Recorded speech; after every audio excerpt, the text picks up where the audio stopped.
بسم اللہ الرحمن الرحیم ان الحمد للہ نحمده ونستعینه ونستغفره ونعوذ باللہ من شرور انفسنا ومن سیئات اعمالنا من يهدي الله فلا مضل له ومن يضلل فلا هادي له واشهد ان لا الہ الا اللہ وحدہ لا شریک له واشهد ان محمدا عبدہ ورسولہ وبعد فإن خیر الحدیث کتاب اللہ وخیر الحدی حدی محمد صلی اللہ علیہ وسلم وشر الامور محدثاتها وكل محدثة بدعة وكل بدعة ضلالة وكل ضلالة في النار اعوذ باللہ من الشیطان الرجیم الحمد للہ الذی هدانا لهذا والصلاة والسلام على خاتم النبیین والمرسلین رب اشرح لی صدری ویسر لی امری واحلل عقدۃ من لسانی یفقهوا قولی اما بعد۔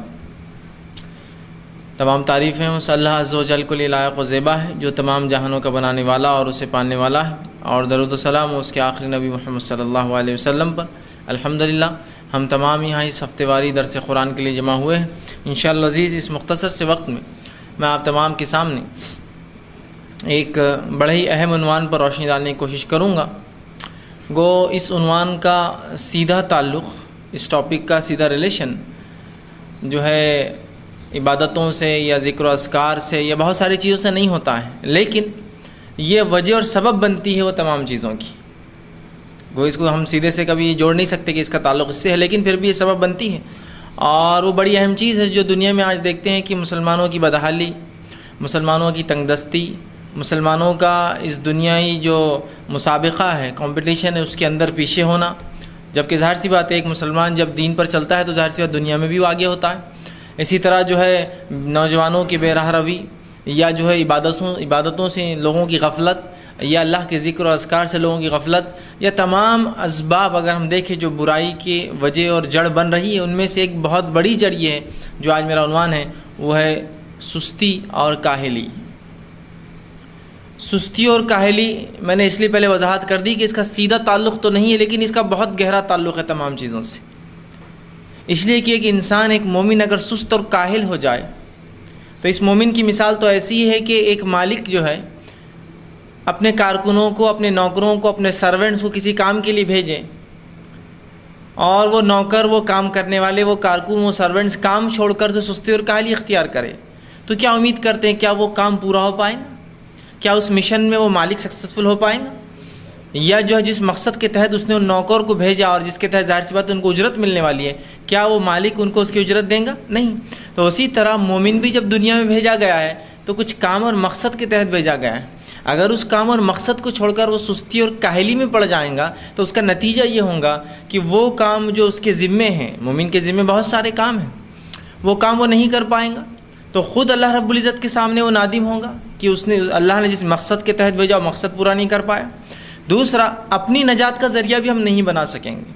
اور آج ہم دیکھتے ہیں اکثر لوگوں کو، یہ بات آپ بھی سنتے ہیں اور میں بھی سنتا ہوں، بہت ماہر کاراگر ہیں، بہت ماہر آدمی ہیں، بہت چتر چالاک ہے اپنے فن میں، لیکن صبح جلدی اٹھ نہیں پاتا، یہ کام کر نہیں پاتا، جلدی آنا ہوتا نہیں، دکان میں بیٹھنا ہوتا نہیں، تجارت میں بیٹھنا جمتا نہیں، یہاں سے اٹھ کر بھاگ جاتا، وہاں 2 دن سے زیادہ ٹک نہیں سکتا، یہاں 5 دن سے زیادہ کام نہیں کر سکتا، وہاں 1 سال کرتا، وہاں 2 سال، مطلب گویا ان کا ایکسپیرینس، ان کا تجربہ، ان کے کارنامے اپنے فن میں بہت بڑے بڑے ہیں، لیکن صرف یہ چھوٹی سی وجہ سستی اور کاہلی، گو بہت بڑی وجہ ہے یہ، لیکن چونکہ کئی وجوہات ایک دن میں انسان پر یا زندگی میں اثر کرتے ہیں، ان میں سے یہ ایک ہے، اس کو اتنا حاوی کر لیا اپنی نفس پر کہ اس کے حاوی ہونے سے وہ کوئی ترقی نہیں کر پاتا دنیا کے اندر، اور اس کا فن، اس کا ہنر سب برباد ہو جاتا ہے۔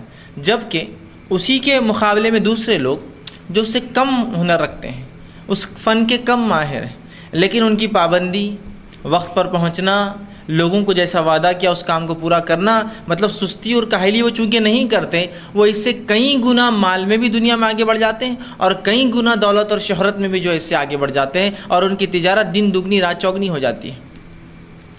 تو سستی اور کاہلی ایک بہت بڑی وجہ ہے جو ہم آج دیکھتے ہیں کہ امت مسلمہ بہت سارے کاموں میں پیچھے رہ رہی، جبکہ ہمارے پاس فن بھی ہے، ہمارے پاس قوت اور توانائی بھی ہے، ہمارے پاس ماشاءاللہ نوجوانوں کا ذخیرہ ہے اس امت کے پاس۔ بہت سی امتیں ایسی جن کے پاس آج نوجوان لوگ نہیں ہیں، وہ پریشان ہیں، اور وہ نہ چاہتے ہوئے بھی، حالانکہ وہ قوم سست نہیں ہیں، لیکن نہ چاہتے ہوئے بھی چونکہ ان کے پاس نوجوانوں کا ذخیرہ ختم ہو گیا، وہ سستی اور کاہلی ان پر طاری ہوگی چونکہ ان کی عمروں نے ان کا ساتھ نہیں دیا۔ میں ایک مثال دیتا ہوں آپ کو ایک مرتبہ یوں ہوا کہ میرا ایک پروگرام کے سلسلے میں ممبئی جانا ہوا. پروگرام جو ہے ایک آڈیٹوریم میں تھا. ہوا یوں کہ صبح 9 بجے سے پروگرام تھا شام 6 بجے تک. شام 6 کے بعد وہ ہال بک تھا پارسی قوم کے لیے. ان کا ایک اپنا مذہبی پروگرام تھا. جس طرح سے مسلمانوں نے صبح لیا انہوں نے رات میں لیا, اور وہ سنڈے کا دن تھا اور ممبئی میں تھا, تو ممبئی میں سنڈے کے دن جو ہے بالکل سناٹا, کرفیو جیسا ہوتا ہے بہت سے علاقوں میں, چونکہ وہاں گھر پہ لوگ ہوتے, چھٹی ہوتی ہے تو چھٹی کا مزہ اٹھاتے ہیں لوگ. تو بہرحال تو وہاں یوں ہوا کہ جب وہ پروگرام ختم ہوا تو تھوڑا سا پروگرام ختم ہونے میں تاخیر ہو گئی. وعدہ یہ تھا کہ 5:45 بجے ختم کریں گے, لیکن ہوا یہ کہ پروگرام 6 تک ختم ہوا, جس کے وجہ سے جب باہر نکلنے لگے لوگ تو وہ لوگ باہر پہلے آ چکے تھے. ان کا چونکہ قومی پروگرام تھا, ایک مذہبی پروگرام تھا, وہ لوگ پورے آ چکے تھے اور باہر بہت زیادہ تھا, مطلب تقریباً کم و بیش 2,500-3 ہزار کے مجمع تھا جو اس پروگرام کے لیے آیا تھا. بڑا مذہبی پروگرام تھا ان کا. جو ان کی آبادی ہندوستان میں 50,000 ہے, تو 3,000 بولتے بہت بڑی تعداد ہو گئی تھی. وہاں لوگ جمع تھے. وہاں جب ہم نکلنے لگے تو یہاں مسلمان عورتیں بھی تھیں, مسلمان بچے بھی تھے, مسلمان نوجوان بھی تھے, اور بہت کم بوڑھے لوگ تھے اس پروگرام کے اندر. نوجوان زیادہ آئے تھے ہر پروگرام کے لیے, سنڈے تھا تو سوچا چلو جائیں گے. اور چھوٹے بچے بھی تھے, عورتیں تھیں, نوجوان لڑکیاں تھیں, اور بہرحال مطلب ہر عمر کے لوگ اس میں طبقے میں, لیکن نوجوانوں کی تعداد بڑی زیادہ تھی. جب ہم باہر نکلنے لگے تو بہت سیڑھیوں سے کھڑے تھے, اور سیڑھیوں سے پورا نیچے کوریڈور میں, اس سے باہر پورا سڑک تک لائن لگی تھی اور کافی مجمع تھا. تو جب ہم لوگ گزرنے لگے اور وہ لوگ ہمیں دیکھنے لگے تو وہ ہم کو حسرت سے دیکھ رہے تھے, ہم ان کو حسرت سے دیکھ رہے تھے. مطلب وہ ہم کو حسرت کی نگاہوں سے دیکھ رہے تھے کہ یہ مسلمانوں کا مذہبی پروگرام ہے اور سب نوجوان لڑکے اور لڑکیاں بھرے, اور ادھر سے مسلمان ان کو حسرت سے دیکھ رہے تھے کہ یہ ان کا مذہبی پروگرام ہے, اور صرف سوائے بوڑھوں کے کوئی بھی نہیں تھا ان کے پاس. بہت مطلب 3-4 ہزار میں سے بمشکل 400 نوجوان لڑکے اور لڑکیاں تھے ان کے پاس. مطلب قوم اکثر ان کی عمر کو پہنچ چکی ہے. ان کے پاس اگر وہ آج کام بھی کرنا چاہتے ہیں تو ان کے پاس نوجوانوں کا سرمایہ نہیں ہے. تو گویا سستی اور کاہلی ان کے اوپر طاری ہو چکی ہے, اس لیے کہ بڑھاپا انسان کو سست کر دیتا ہے. یہ سستی اور کاہلی یہ اس کی مزاج کی نہیں ہوتی ہے, لیکن اس کے حالات اس کو مجبور کر دیتے سستی کاہلی. ایک نوجوان انسان ہے, 2 لوگ مل گئے, کوئی وزنی چیز اٹھا لی, کیا امید کر سکتے ہیں ایسے 4 بوڑھے لوگوں سے یا 10 بوڑھے سے اٹھائیں گے؟ نہیں, اس لیے کہ جہاں ان کے دل میں جوش و جذبہ تو ہے لیکن جسم ساتھ نہیں دیتا, تو یہ سستی آ جاتی ہے ان کی نفس پر. تو گویا پوری قوم سستی میں جو ہے ملوث ہے, اس اعتبار سے کہ محنت تو وہ خوب کرتے, تجارت ہیں, تمام چیزیں ہیں, لیکن نوجوانوں کا ذخیرہ نہیں ہے ان کے پاس جو توانائی اور طاقت سے بھرپور ہوتے ہیں. جو سستی ان کے اوپر چاہے تو طاری ہو سکتی ہے, کر سکتے ہیں, لیکن چاہے تو ہٹا بھی سکتے ہیں, لیکن بوڑھے لوگ اپنے نفس پہ سے سستی کیسے ہٹائیں گے؟ اس لیے کہ وہ عاجز ہو جاتے ہیں. سستی کو دوسری زبان میں عاجزی کہتے ہیں, کہ انسان تھک جاتا ہے, اس کے بس کے باہر وہ چیز ہو جاتی ہے. تو گویا اس قوم کے پاس سرمایہ بھی ہے نوجوانوں کا کہ ہر کام بڑھ چڑھ کے کر سکتے ہیں, لیکن ایک چیز جس نے دیمک کے جیسا اس کو برباد کر دیا, کمزور کر دیا, خراب کر دیا, وہ سستی اور کاہلی ہے. وہ عاجزی جو ہم نے اختیار کر لی, یہ کام میرے سے نہیں ہوگا, یہ کام میں نہیں کر سکتا ہوں. یہ عاجزی کیوں اختیار کی ہم نے؟ عاجز جب انسان ہوتا ہے وہ تب ہوتا ہے جب کوئی کام وہ بالکل نہیں کر پاتا, 100% اس کے بس میں نہیں ہوتا. ٹھیک ہے, اور اسی عاجز لفظ سے عربی زبان کا لفظ معجزہ آتا ہے. معنی یہ ہوتا ہے کہ ایسی چیز, ایسا کارنامہ, ایسا کوئی کام جو انسانیت نہیں کر سکتی. اسی لیے کہتے ہیں انبیاء علیہ الصلوۃ والسلام سے جو کام ہوتے ہیں اسے کہتے ہیں معجزہ, اس لیے کہ انسانیت عاجز ہے, ویسا کچھ لا نہیں سکتی. سمجھ رہے؟ تو اس امت میں ہم دیکھتے ہیں کہ سستی, کاہلی اور دوسری زبان میں عاجزی ہم پہ آ چکی ہے, جبکہ اللہ رب العزت نے ہمیں بہترین دین اور نمونے کے اعتبار سے بہترین نبی, آخری نبی محمد صلی اللہ علیہ وسلم دیا, سب سے بہترین کتاب ہمیں عنایت کی, اور اس امت کے پاس وہ تمام چیزیں, وہ تمام اسباب, وہ تمام سہولتیں رکھی جو عاجزی, سستی, کاہلی کے خلاف ہے. مطلب اس کے خلاف ہے بالکل. اور خود شریعت جب بات کرتی ہے, جب حکم سناتی ہے, جب تاکید کرتی ہے, تو یہ ہمیشہ سستی, کاہلی اور عاجزی کے خلاف ہوتا ہے. مطلب امت مسلمہ کو اس کا دین, اس کی شریعت, اس کا رب, اس کے نبی نے یہ تعلیم دی کہ دیکھو عاجزی, سستی مت اختیار کرو. یہ تمام چیزیں ایک مومن کا شیوا نہیں ہے, مومن کا طریقہ نہیں ہے. بلکہ ہو سکتا ہے دوسری قوموں کا, جن کو اپنا مشن, جن کو اپنا مقصد, جن کو یہ نہ پتا ہو کہ دنیا میں کیوں بھیجے گئے, وہ ایسا کر سکتے ہیں, لیکن تم اس لیے نہیں ہو.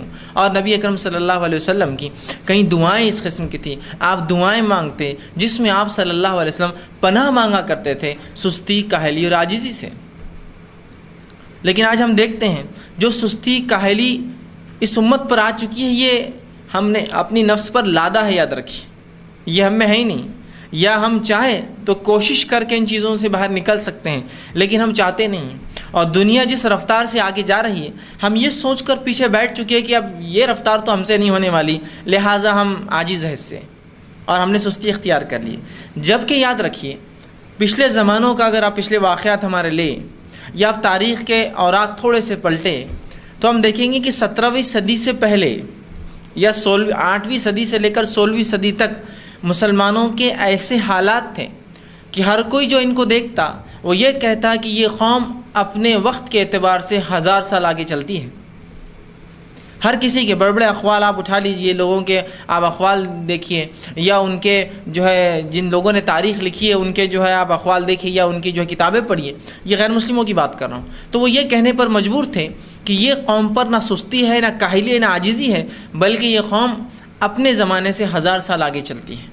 وہ قوم جو ہوا میں اڑنے کی باتیں سوچ رہی اس زمانے میں، جبکہ آپ یہ مت سوچیے کہ 1910 کے بعد یا رائٹس بردر نے جب پلین کی ایجاد کر لی یا پلین اڑنا شروع ہوا جب مسلمانوں نے اڑنے کا سوچا، بلکہ یہ تو تب سوچتے تھے جب دنیا نے کبھی توقع یا ان کے ذہن میں خیال بھی نہیں تھا کہ ہم انسان اڑ بھی سکتا ہے. تو گویا دیکھیے عاجزی، سستی، کاہلی تو دور، وہ چیزیں سوچ رہے، ان فلسفوں میں ہیں، وہ خیالات ہے، وہ سوچ ہے، اور وہ سوچ کا معیار ہے کہ وہ یہ سوچ رہے ہیں کہ کتنا آسان ہوگا یہاں سے وہاں جانے کے لیے اگر ہم اڑ سکے کاش کے.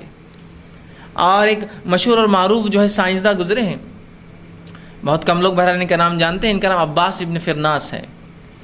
تو یہ قرطبہ کے رہنے والے تھے، کورڈوبا جس کو کہتے ہیں، اسپین کا یہ بہرحال مشہور اور معروف شہر ہے آج بھی. اور یہ سوچا کرتے تھے کہ کاش کہ انسان اڑنے لگے اور سہولت ہو جائیں گی کتنی. انسان اڑے تو دیکھیے کتنی سہولتیں ہوں گی. ایک تو سفر آسان ہو جائیں گا، جلدی ہوں گا، مشکلوں کے بغیر ہوں گا، روڈ کے مینٹیننس یہ بہت مشکل ہوتے ہیں اگر اڑنے لگ جائے تو. ان کی ایک سوچ دیکھیے کتنے اپنے زمانے سے آگے سوچ رہے ہیں. ایک مسلمان ہے ساتھ میں، ان کے دین نے ان کو عاجز نہیں کیا کسی چیز سے دنیا میں فکر اور سوچنے سے، بلکہ عملاً بھی کرتے تھے. اور ایک اونچا انہوں نے مینار بنایا تھا جو کہ آج بھی جو قرطبہ میں موجود ہے. اس مینار پہ سے وہ سوچتے تھے کہ کیسے، اور انہوں نے کئی ٹیکنیکس ڈیولپ کی، جس میں سے ایک جو چیز انہوں نے ڈیولپ کی جو آج بھی لوگ استعمال کرتے ہیں اس کو کہتے ہیں گلائڈر. وہ پتنگ جیسا ہوتا ہے جس میں آدمی اپنے آپ کو لگا لیتا ہے اور اوپر سے کود جاتا ہے. تو گلائڈر کی ایجاد انہی کی ہے. اور یہ سوچتے تھے کہ اس سے ہٹ کر کچھ ایسی چیز ہو تکنیکی اعتبار سے کہ صرف اوپر سے نیچے نہ اترے ہم، بلکہ نیچے سے اوپر جانے کی بھی کوئی تکنیک ہوئی. سب پرندے اڑتے ہیں. اور بہرحال انہی تجربات کے اندر وہ ایک بار گر گئے جس سے ان کی ریڑھ کی ہڈی بہرحال ٹوٹ گئی اور اسی میں بہرحال وہ انتقال کر گئے. تو آپ اندازہ لگائیے، یہ بہت پرانی بات کہہ رہا ہوں میں، یہ تقریباً 11ویں صدی کی بات کہہ رہا ہوں میں اسپین کی. اور انہی کے تجربات کی بنیاد پر جو تجربات کیے اور جو ڈیزائنس یہ بناتے تھے کہ کاش ایسا ہو تو ایسا ہو، انہی ڈیزائنس اور انہی تجربے کو دیکھ کر لیونارڈو ڈا ونچی نے فوٹوز بنائیں. یہ ایک اٹالین جو ہے پینٹر تھا جو رینیسانس، جو یوروپ کے اندر جو تبدیلی آئی مادے کے اعتبار سے، جو انہوں نے چرچ کو چھوڑ کر اپنے آپ کو تبدیل کیا، یہ اس کے بنیادی جو ہے فنکار یا بنیادی جو ہے جن لوگوں نے تصویریں بنا کر، چونکہ میڈیا اس زمانے میں تصویریں تھیں، تصویریں بنا کر انہوں نے عوام کو اکسایا کہ چھوڑو یہ سب چرچ اور یہ پیپیسی اور جو یہ چل رہا ہے، آپ کچھ سوچو، دنیا میں آگے بڑھو. وہ قوم دیکھو مسلمان کیسے آگے جا رہے ہیں.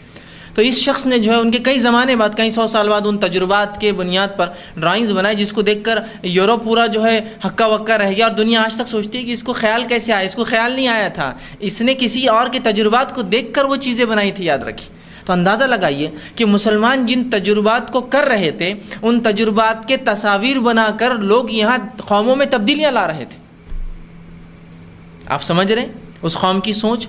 تو آپ دیکھیے ماضی میں ہمارے اسلاف، آبا و اجداد اور دیگر ہمارے جو لوگ گزرے ہیں وہ اس طرح سے سست، کاہل اور عاجز نہیں تھے. میں اس لیے کہنا چاہ رہا ہوں کہ یہ نہ سوچے کہ اگر میں اچھا مسلمان ہوں تو سست، کاہل اور عاجز رہنا یہ فطرت ہے میری، اس لیے کہ میں یا تو دین میں اچھا ہو سکتا ہوں یا تو دنیا میں نہیں. ہم دین میں بھی سب سے اعلیٰ ہو سکتے اور دنیا میں بھی سب سے آگے بڑھ سکتے ہیں. یہ غلط بات ہے کہ شیطان نے ہم پہ وسوسہ ڈالا کہ یہ کہاں ہونے والا ہے، تم سے سستی اختیار کر لو، کہہ دو یہ کام نہیں ہوتا، اٹھا دو اس سے ہاتھ. اور یہ تمام چیزیں آپ جو ہے آج ہمارے چھوٹا طبقہ جو کسی بھی سماج کی بنیاد ہوتی ہے، لیبر فورس جس کو کہتے ہیں، یا سب سے اونچے سے اونچے طبقہ جو ایلائٹ کہلاتے ہیں کسی سماج کے، مالدار اثر رسوخ کرنے والے، علماء جس کو کہیں گے یا فضلاء جس کو کہیں گے، تمام کے تمام عاجز ہیں اور سست ہے. اور عاجزی اور ان کے ساری بہرحال جو عاجزی اور سستی ان پر جو ہے چھا چکی ہے.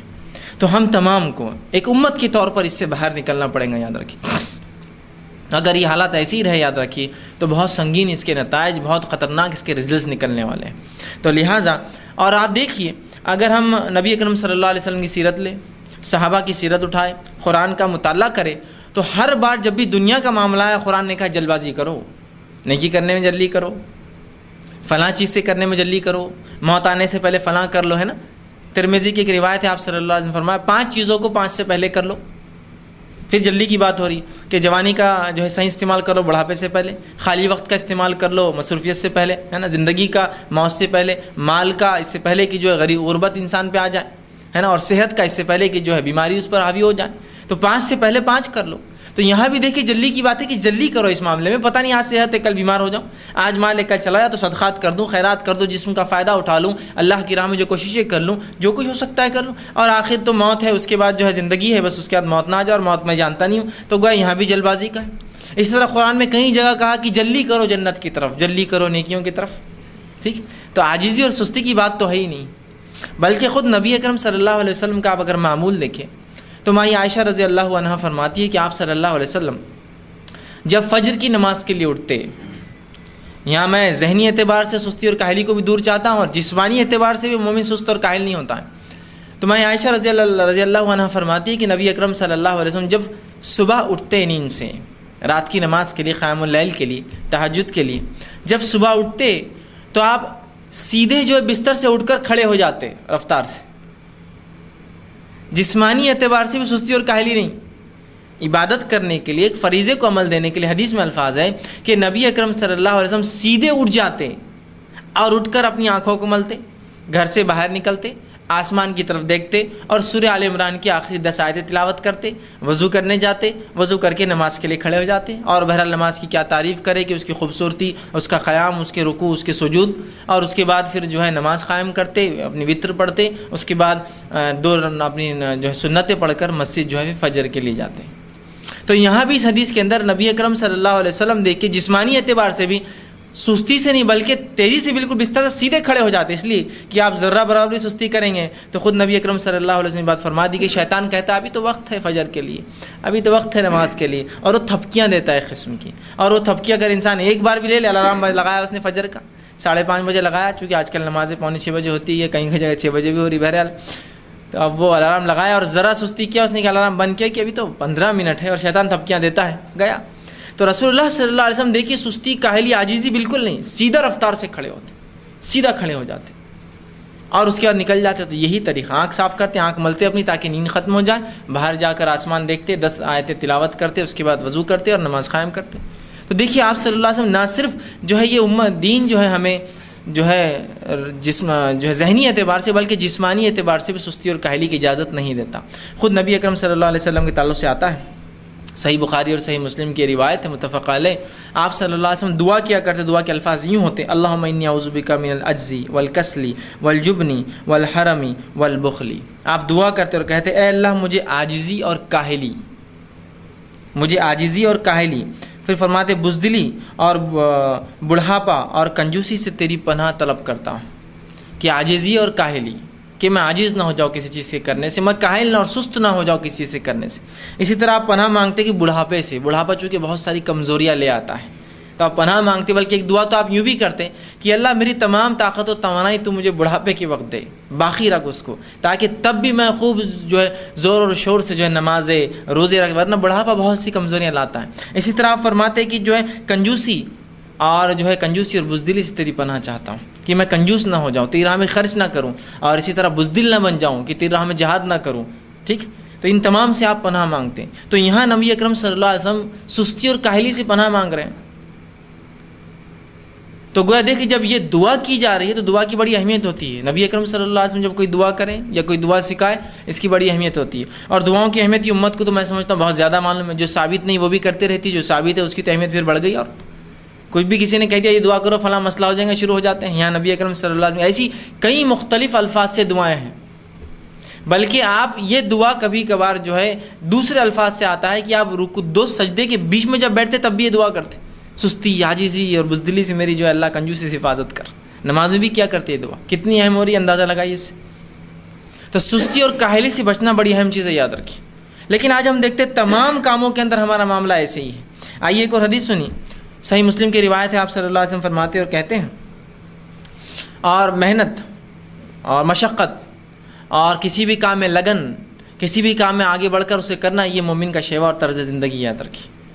کہ تو سستی اور کاہلی محنت اور مشقت کا الٹ ہے، یاد رکھیے. تو جب سستی اور کاہلی مذموم ہے غلط ہے، یہ اچھی صفت نہیں بلکہ یہ اخلاقی رذیلہ کہلاتی ہے، مطلب برے اخلاق ہیں. تو وہیں اچھے اخلاق یہ کہ ایک مومن محنت کرنے والا ہوتا ہے. ابھی چونکہ میرا عنوان محنت مشقت نہیں، اس لیے میں اس پہ تفصیلات میں نہیں جاؤں گا، صرف سستی اور کاہلی اور اس کے نتیجے رکھوں گا. لیکن اس کا الٹ محنت اور مشقت ہے. تو مومن کا شیوا اور شعار اس کی پہچان ہی ہے، وہ خوب محنت کرتا ہے، مشقت کرتا ہے، اور دل جوئی سے جو کام کرتا ہے اسے خوب جو ہے دل لگا کر کرتا ہے. اور نہ صرف دل لگا کر کرتا ہے، اتنی محنت کرتا ہے، اس زبردست انداز سے محنت کرتا ہے کہ اپنے حسن کو پہنچ جاتا ہے اس کام کے اندر، اس کام کو سب سے بہترین انداز سے کرتا ہے. اور رسول اکرم صلی اللہ علیہ وسلم نے اس چیز کو پسند کیا، بلکہ اس کا حکم بھی دیا، ہر کام کو اتنا لگن سے اور محنت سے انسان کرے کہ اس کی خوبی اور حسن تک پہنچ جائے. ایک مرتبہ آپ صلی اللہ علیہ وسلم جا رہے تھے، ابن ماجہ کی روایت ہے، آپ نے دیکھا کہ انسان جو ہے ایک بکرا ذبح کر رہا تھا. جب وہ بکرا ذبح کر رہا تھا، اس کے بعد وہ اس کی جو ہے جلد کو اس کے گوشت سے الگ کر رہا تھا، جس میں ہو یہ رہا تھا، حدیث میں الفاظ صحابہ نے دیکھا، وہ جب کاٹتا تھا تو کچھ حصہ گوشت کا کٹ کر جلد کو لگ جاتا تھا. آپ صلی اللہ علیہ وسلم نے جو ہی دیکھا، کہا نہیں ایسا نہیں ہوتا ہے، یہ تھوڑی حسن ہے، کسی کام کی خوبی تھوڑی ہے. حدیث میں آتا آپ خود وہاں گئے اور اس کا پیر آپ نے ہاتھ میں لیا، اس جانور کا جو الٹا لٹکا تھا، اور اس کے پیر میں ایک چیرا مارا، ایک جو ہے کٹ مارا، اور اس میں انگوٹھا ڈالا اپنا، اور انگوٹھا ڈال کر ہاتھ کو کھینچتے ہوئے نیچے تک لائے، جس سے اس کی جلد، اس کے گوشت کو اور جلد کو الگ کرتے ہوئے گردن تک لا لی، اور کہا ایسا کرتے ہیں کسی جانور کو صاف. یہ نہیں کہ تم اتنے گندے طریقے سے کرو کہ جلد کبھی اس کے گوشت کو لگ جاتی ہے، کبھی گوشت اس کے جلد کو لگ جاتا ہے. یہ حسن نہیں ہے، یہ طریقہ ہے جانور کو صاف کرنے کا. تو نبی اکرم صلی اللہ علیہ وسلم نے تو اتنی پرفیکٹنیس، اتنا زبردست کسی کام میں مہارت حاصل کرے کہ ایک جانور کی اگر جلد، اسے کیا ہوتا ہے دیکھا جائے تو دنیا میں اعتبار سے ہم سوچیں کیا ہوتا ہے، تھوڑا گوشت لگ گیا جلد سے تو پھینک دیں گے، لیکن یہ خوبی تو نہیں ہے کسی کام کی، مہارت تو نہیں ہے نا. ہوتا کیا ہے؟ ہوتا یہ ہے کہ شریعت پسند نہیں کرتی اس چیز کو، چاہتی ہے آپ جتنا پرفیکٹ ہو سکتے ہیں. تو آپ صلی اللہ علیہ وسلم خود نمونہ بنے تھے کہ جانور میں جب آپ چاہتے ہیں کہ حسن ہو، اچھا ہو، کام میں خوبی ہو، تو میں سمجھتا ہوں دیگر کام میں آپ کتنا ابھارتے ہوں گے صحابہ کو. کہ کسی فن میں اگر کوئی ہے کہ تیر اندازی کا فن ہے تو مہارت حاصل کرو، گھڑ سواری کا فن ہے تو مہارت حاصل کرو، تیراکی کا فن ہے تو مہارت حاصل کرو، تجارت فن ہے تو مہارت حاصل کرو، اگر کاشتکاری فن ہے، ایگریکلچر، تو اس میں مہارت حاصل کرو، اس کی خوبی تک پہنچ جاؤ اس کی. تو یہاں جانور ہے صرف ایک ادنا جس کی جلد نکالی جا رہی ہے، تو آپ نے اس کو بتایا نہیں، اور اس کے پیر پہ ایک مارا اور انگوٹھا ڈالا اس میں. اس طرح سے دیکھیے آپ جو ماہر خصاب ہوں گا اسی رنگ سے کرتا ہے، اور گردن تک لا کے جو ہے جلد کو چھڑاتا ہے، پھر اندر ہاتھ ڈالتا ہے، پھر چھڑاتا ہے، ہاتھ ڈالتا ہے، چھڑاتا ہے، جس سے اس کا گوشت کبھی اس کے جو جلد کو نہیں لگتا، اور بالکل آسانی سے اس کا چمڑا اور اس کا گوشت الگ ہو جاتا ہے. کہ ایسے کرتے ہیں کوئی چیز کو صاف، یہ ہے اس کا حسن، یہ ہے اس کی خوبی. تو سستی اور کاہلی تو ظاہر سی بات ہے، وہ نتیجہ ہوگا کہ انسان خراب کام کریں گے. لیکن جو انسان محنت اور مشقت کریں گا، بلکہ صرف محنت اور مشقت نہیں، اس کام میں اس کے حسن تک پہنچ جائیے، اب اس کی خوبی تک پہنچ جائے کہ کوئی کہ ہاں یہ کام ہوتا ہے نا. اور ایسے لوگوں کو دنیا پسند کرتی، یاد رکھیے. اور یہی وجہ تھی کہ صحابہ کو لوگوں نے پسند کیا، دنیا نے پسند کیا. جب وہ کسی قوم پر جاتے تو حسن کے ساتھ جنگ کرتے، جہاد بھی ان کا کوئی بیوقوفانہ نہیں ہوتا، لڑائی جھگڑا نہ ہوتا، قتل و غارتگی نہیں ہوتی، لوگوں کی عمارتوں کو تباہ نہیں کرتے، فصلوں کو خراب نہیں کرتے، جانوروں کو قتل نہیں کرتے، بچوں اور عورتوں کو نہیں مارتے، بوڑھے لوگ جنگ میں نہ ہوں ان کو نہیں مارتے، کسان جو نہیں آ رہے ان کی صرف جنگ تو ان سے تھی جن سے وہ لڑنے آئے تھے اور جو ان سے لڑ رہے تھے. ایک بار جنگ ختم ہوئی تو ان کی حسن یہ تھا، ان کی خوبی یہ تھی کہ جا کر امن و امان شہر میں قائم کرتے. لوگ کہتے وہ کیا لوگ ہیں، اس سے پہلے تو جو کچھ ہوا وہ تو بہت بدترین اور برا ہوتا تھا. تو حسن تھا ان کے ہر کام کے اندر. یہاں جو حکومت کر رہے تو حکومت کے اندر ان کے جو ہے ٹیکنیک ہے کہ لوگوں کو کیسے سنبھالنا ہے، ان کے اوپر کیسی حکومت کرنا ہے، ان پہ ٹیکسز کیسے لاگو ہوں گے، ان کے معاملات کیسے طے ہوں گے، کہاں کیا. تو یہ تمام چیزیں لوگوں کو آمادہ کرتی ہے آپ سے محبت پہ. یاد رکھیے آج ہماری بگاڑ، ہماری سستی اور عاجزی اور کاہلی تو بہرحال لوگوں پہ مشہور ہے کہ اگر کوئی شخص یہ کہہ دے کہ میں میرا فلاں کام مجھ سے کرائیں تو آپ پوچھتے کون ہے وہ فلاں صاحب، مسلم ہے غیر مسلم ہے، ارے یار مسلمان ہوں گا تو یہ سستی کریں گا، کاہلی کریں گے، یہ کام نہیں کرنے والا برابر ہوتا ہے. نہیں ہوتا ہے. بھلے کبھی مہینوں کے اعتبار سے ہم بدنام ہیں کام کاج کرنے میں، کبھی دنوں کے اعتبار سے بدنام ہے، اور کبھی زبان کے اعتبار سے بدنام ہے نا. رمضان ہے تو مسلمان سے توقع مت کیجیے 1 بجے سے پہلے اٹھیں گا، اس لیے کہ روزے رکھ رہا ہے، وہ ایک فریضہ ادا کر رہا ہے تو کیسے جاب کر سکتا، اب تو کچھ نہیں ہو سکتا. ہوتا ہے لوگ کہتے ہیں رمضان میں تو موبائل کھلتے بھی نہیں 2 بجے سے پہلے کسی کی. سستی اور کاہلی. وہ صرف 2 گھنٹے رات جلدی اٹھ گئے تو کیا اس کا مطلب یہ ہے کہ باقی 6 گھنٹے اور سوتے رہیں گے، رات میں 5 گھنٹے سوئے، دن میں 6 گھنٹے 11 گھنٹے. سستی اور کاہلی. تو کبھی جمعہ کے اعتبار سے ہم مجبور ہیں جمعہ کے دن ہم کام کاج نہیں کرتے، جبکہ شریعت حکم صرف اذان ہونے سے لے کر نماز ہو جائے تو بس تب تک کہا کہ بند کر دو تجارت. یہ تھوڑی کہا کہ شروع سے صبح سے بند رکھو تو رات تک بند رکھو اور صبح سے سوتے رہو، فجر بھی نہیں پڑھتے جمعہ کو، اور 1 بجے اٹھ کے غسل کر کے پھر 1:15 بجے 2:15 بجے 2:30 بجے 3 بجے 3:30 بجے 4 بجے کی جماعتیں کبھی کبھار، جبکہ عصر کا وقت شروع ہو جاتا جب یہاں جمعہ ہوتی ہے. ایسے بھی معاملے جمعہ اس لیے کہ جمعہ آپ سستی اور کاہلی کا دن ہے آج، جبکہ یہ تو عبادت کر کے بتانا تھا کہ آج تو ان کی جاگرتی ہے، آج تو جاگتے ہیں مسلمان. تو کبھی دنوں کے اعتبار سے ہم سستی اور کاہلی ہماری مشہور ہے، کبھی مہینوں کے اعتبار سے مشہور ہے، اور کبھی حالات کے اعتبار سے ہماری خود جسمانی جو معاملات ہیں. تو یہ نہیں ہونا چاہیے، شریعت نے بالکل اس کو پسند نہیں کیا. صحیح مسلم کی ایک روایت ہے، آپ صلی اللہ علیہ وسلم فرماتے کہتے ہیں مفید کاموں کی حرص کرو، اللہ سے مدد طلب کرو اور عاجزی کا مظاہرہ نہ کرو. مفید کاموں میں حرص کرو، اچھے کاموں میں حرص سمجھتے ہیں نا، حرص کرنا بولتے ہیں نا. ایک آدمی کوئی کام کرے، یا حرص کا لفظ زیادہ بچوں میں استعمال، ایک بچہ کوئی کام کرے، اس کو دیکھ کر دوسرا کام کرے تو اس کو کہتے ہیں حرص یا حریص کہتے ہیں، مطلب کسی چیز کی چاہت میں اس کام کو کرنا. تو رسول اللہ فرما رہے ہیں کہ مفید کاموں میں حرص کیا کرو، مطلب اگر اچھے کام ہے تو پھر حریص بنو، وہ کر رہا ہے تو میں بھی کروں گا، حرص کیا کرو. جبکہ ہمارا معاملہ یہ ہے کہ ہم برے کاموں میں، غلط کاموں میں حرص کرتے ہیں نا. دیکھو وہ خاتون کتنا فیشن کر رہی ہے تو میں بھی اتنا فیشن کروں گی، حرص. کبھی ایسا ہو کہ وہ خاتون کتنا پردہ کرتی ہے میں بھی پردہ کروں، کوئی خاتون کر نہیں، اس میں نہیں ہوتا ہے نا. اس لیے کہ ہم کیا کرتے ہیں، دین میں اپنے سے نیچوں کو اور دنیا میں اپنے سے اوپر کو دیکھتے ہیں، کہ معیار الٹا ہونا چاہیے. جیسا کہ اگر دنیا کا معاملہ تو ہمارا پڑوسی دیکھو کتنے کروڑ پتی، ہم غریب ہیں، ہم کہاں ان کے برابر ہیں. جبکہ ہونا ہی چاہیے کہ میرا ادھر والا پڑوسی تو بیچارہ اور غریب ہے، میں اس کو دیکھوں. تو وہاں ہم اوپر والوں کو دیکھتے ہیں، اور جہاں دین میں اوپر والوں کو دیکھنا ہے وہاں نیچے والوں کو، کہ بھائی وہ خاتون پردہ کرتی اس کو نہیں دیکھتے، وہ دیکھو اتنے بڑے اللہ عالم کی بیٹی اس نے نہیں کرتی تو ہم نہیں کرے تو کیا ہوا. تو دنیا میں دین میں اپنے سے نیچوں کو دیکھتے، دنیا میں اپنے سے اوپر. جبکہ ہونا ہی چاہیے دین میں اپنے سے اوپر، دنیا میں اپنے سے نیچے.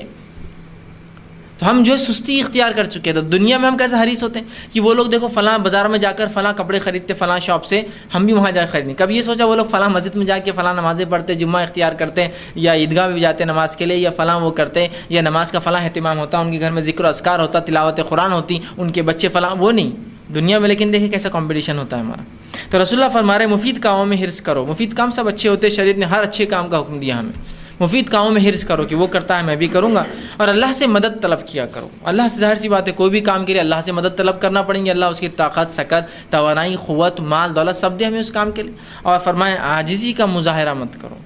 عاجزی جو ہوتی ہے نا، یار ہم کہاں کر سکتے ہیں، ہم سے کہاں ہونے والا ہے، ہم تھوڑی اس لائق ہیں. عاجزی کا مظاہرہ نہ کرو. اگر تجھے کوئی مصیبت پہنچے تو یہ نہ کہے، کوئی تکلیف آئے، کوئی مصیبت، تو یہ نہ کہیں کہ اگر اس طرح کر لیتا تو ایسا ہوتا، اس طرح کر لیتا تو ویسا ہوتا. اگر کوئی مصیبت پہنچ گئی، آپ نے حرص کیا، عاجزی اختیار نہیں کی، کوئی کام کر دیا، اور کیا ہوا، نتیجتاً کوئی مصیبت آ گئی آپ پر، تو کوئی مصیبت آئے تو یہ نہ کہے کہ کاش ایسا نہ کر کے ایسا کرتا تو ایسا ہوتا. ہوتا ہے نا مصیبت، اگر یہ دواخانے نہ لے جاتے ادھر لے شاید بچ جاتے، اور کوئی مر گیا تو بولتے وہاں جاتے. تو سوال یہ ہے کہ اس کی قضا، اس کی موت کا وقت سمجھ لیجیے اللہ نے لکھ رکھا تھا 10 بجے فلاں جگہ. اب آپ کیسا بولتے کہ وہاں لے جاتے تو بچ جاتا تھا. اگر یہ لوگ وہاں علاج کرتے تو آج وہ زندہ رہتے تھے. ایسا کیسا ہوتا، اللہ نے طے کر دیا مرنا، زندہ کیسا رہتے تھے. یہ الگ بات ہے کہ آپ علاج کر لیتے، لیکن موت تو تھی لکھی ہوئی اس وقت. تو فرمایا اگر کوئی مصیبت آ جائے تو یہ نہ کہے کہ فلاں ایسا کر لیتا تو ایسا ہوتا، بلکہ البتہ یہ کہے کہ اللہ نے اسی طرح مقدر کیا تھا. کوئی چیز کر گزری، آپ نے کوشش کر لی، سب کچھ آپ نے اپنا لگا دیا، اس کے بعد بھی کوئی غلط ہو گیا، اس کے بعد مصیبت آ گئی، تو یہ کہے کہ اللہ نے ایسے ہی مقدر میں کیا تھا، اور جو اس نے چاہا وہ ہو گیا. اور اگر کا لفظ یہ شیطان کی طرف سے ہوتا ہے، اگر یہ کرتا تو، اگر ایسا ہوتا تو، اگر تم آ جاتے تو، یہ سب نہیں ہے نا. اگر ڈاکٹر مل جاتا تو بچ جاتے، نہیں بچتے تھے، مرنا تھا مر گئے ہو. چاہے ڈاکٹر رہتے، 1000 ڈاکٹر رہتے، ڈاکٹروں کے بیچ رہتے، خود ڈاکٹروں کو موت آتی تو کیا ہوتا، علاج کر پاتے کہ اپنا، موت تھی تو ہونا ہی ہوتا ہے نا. تو بہرحال یہ ہے. تو یہاں بھی اس حدیث میں نبی اکرم صلی اللہ علیہ وسلم حرص کا حکم دیا مفید کاموں میں، اور عاجزی سے ہمیں بچنے کا حکم دیا. یہ عاجزی اور سستی کاہلی بہت بری چیزیں یاد رکھیے. اور آج ہم دیکھتے ہیں بہت بڑا طبقہ اس عاجزی، سستی، کاہلی، بزدلی اور ایسے اخلاق کے اندر پھنسا ہے جس کی کوئی انتہا نہیں. اسی طرح اللہ رب العزت قرآن میں فرماتا اور کہتا ہے، سورہ حدیث سورہ نمبر 57 اس کی آیت نمبر 21 میں، اور فرمایا سابقوا الی المغفرۃ من ربکم وجنات ارضها کارض السماء والارض، کہ اللہ فرما رہا اور کہہ رہا ہے کہ اپنے رب کی بخشش کی طرف اور ایک دوسرے سے آگے بڑھو، دوڑو رب کی بخشش کی طرف، ایک دوسرے سے مسابقہ کرو. وہ سابقوں کا لفظ ہے کہ ایک دوسرے سے آگے بڑھو اللہ کی مغفرت اور بخشش کے لیے. اور ظاہر سے تو مسابقے میں وہی کامیاب ہوتا ہے جو وقت کا صحیح استعمال کر کے، اپنی توانائی کا صحیح استعمال کر کے صحیح وقت پہ صحیح کام کر لے. 12ویں پڑھ رہا ہے تو 12ویں کی صحیح محنت کر لے تو وہ جو مسابقے میں آئیں گا. اب 12ویں ہونے کے بعد، گریجویشن کے بعد سوچوں کاش میں 12ویں اچھی پڑھتا تو کوئی فائدہ نہیں ہے. مسابقے کی خصوصیت یہ ہوتی ہے کہ اس وقت اس پل وہ کام صحیح ہو جائے.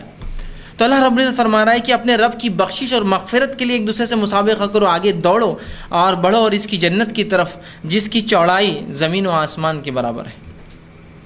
جس کی چوڑائی جنت کی زمین و آسمان کے برابر ہے، اس جنت کو حاصل کرنے کے لیے مسابقہ کرو. اور صحابہ کی زندگی یہ بہترین مثال ہے ایک دوسرے سے حص کرنے کی، رشک کرنے کی اور مسابقہ کرنے کی، کہ ایک دوسرے سے مغفرت اور جنت کے لیے مسابقہ کرتے ہیں.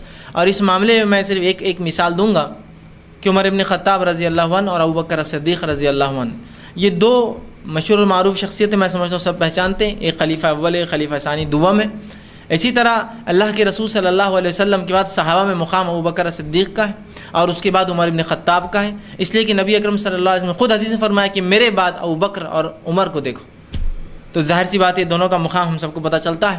اور جانتے تھے یہ لوگ صحابہ ہیں، اور ہم جانتے ہیں کہ یہ لوگ قرآن اور حدیث پہ عمل کرنے والے لوگ تھے، کتاب و سنت ان کا شہوہ تھی، اور ہر بار مسابقہ کرتے تھے. اور ایک مرتبہ کا واقعہ ہے کہ عمر ابن خطاب رضی اللہ عنہ فرماتے ہیں اور خود کہتے ہیں کہ میں ہمیشہ ابوبکر صدیق رضی اللہ عنہ کو دیکھتا تھا اور ہمیشہ یہ سوچتا تھا کہ میں ضرور ان سے آگے بڑھوں گا، ضرور میں ان سے آگے جاؤں گا. ایک مرتبہ یہ ہوا کہ نبی اکرم صلی اللہ علیہ وسلم نے اعلان کیا، غالباً جنگ تبوک کا واقعہ ہے، اعلان کیا اور یہ اعلان کیا کہ اس جنگ کے لیے کون مال دیں گا، جبکہ فصلیں پکی ہوئی تھی، مطلب پورا انویسٹمنٹ ہو چکا تھا صحابہ کا، اکثر پیسہ لگ چکا تھا، فصلیں اب کٹیں گی تو مال آئیں گا. اس کے باوجود بھی لوگ لالا کر رکھ رہے تھے. میں انتظار میں تھا، عمر ابن خطاب فرماتے اور رکا ہوا تھا پیچھے کہ ابوبکر کو پہلے لانے دیتا ہوں، اور آج جو ہے میں بازی ضرور مار لے جاؤں گا، آج میں زیادہ دوں گا، آج ان سے بازی لے جاؤں گا. اور میرا کمپٹیشن، میرا مسابقہ ان کا مسابقہ ابوبکر صدیق رضی اللہ عنہ سے تھا.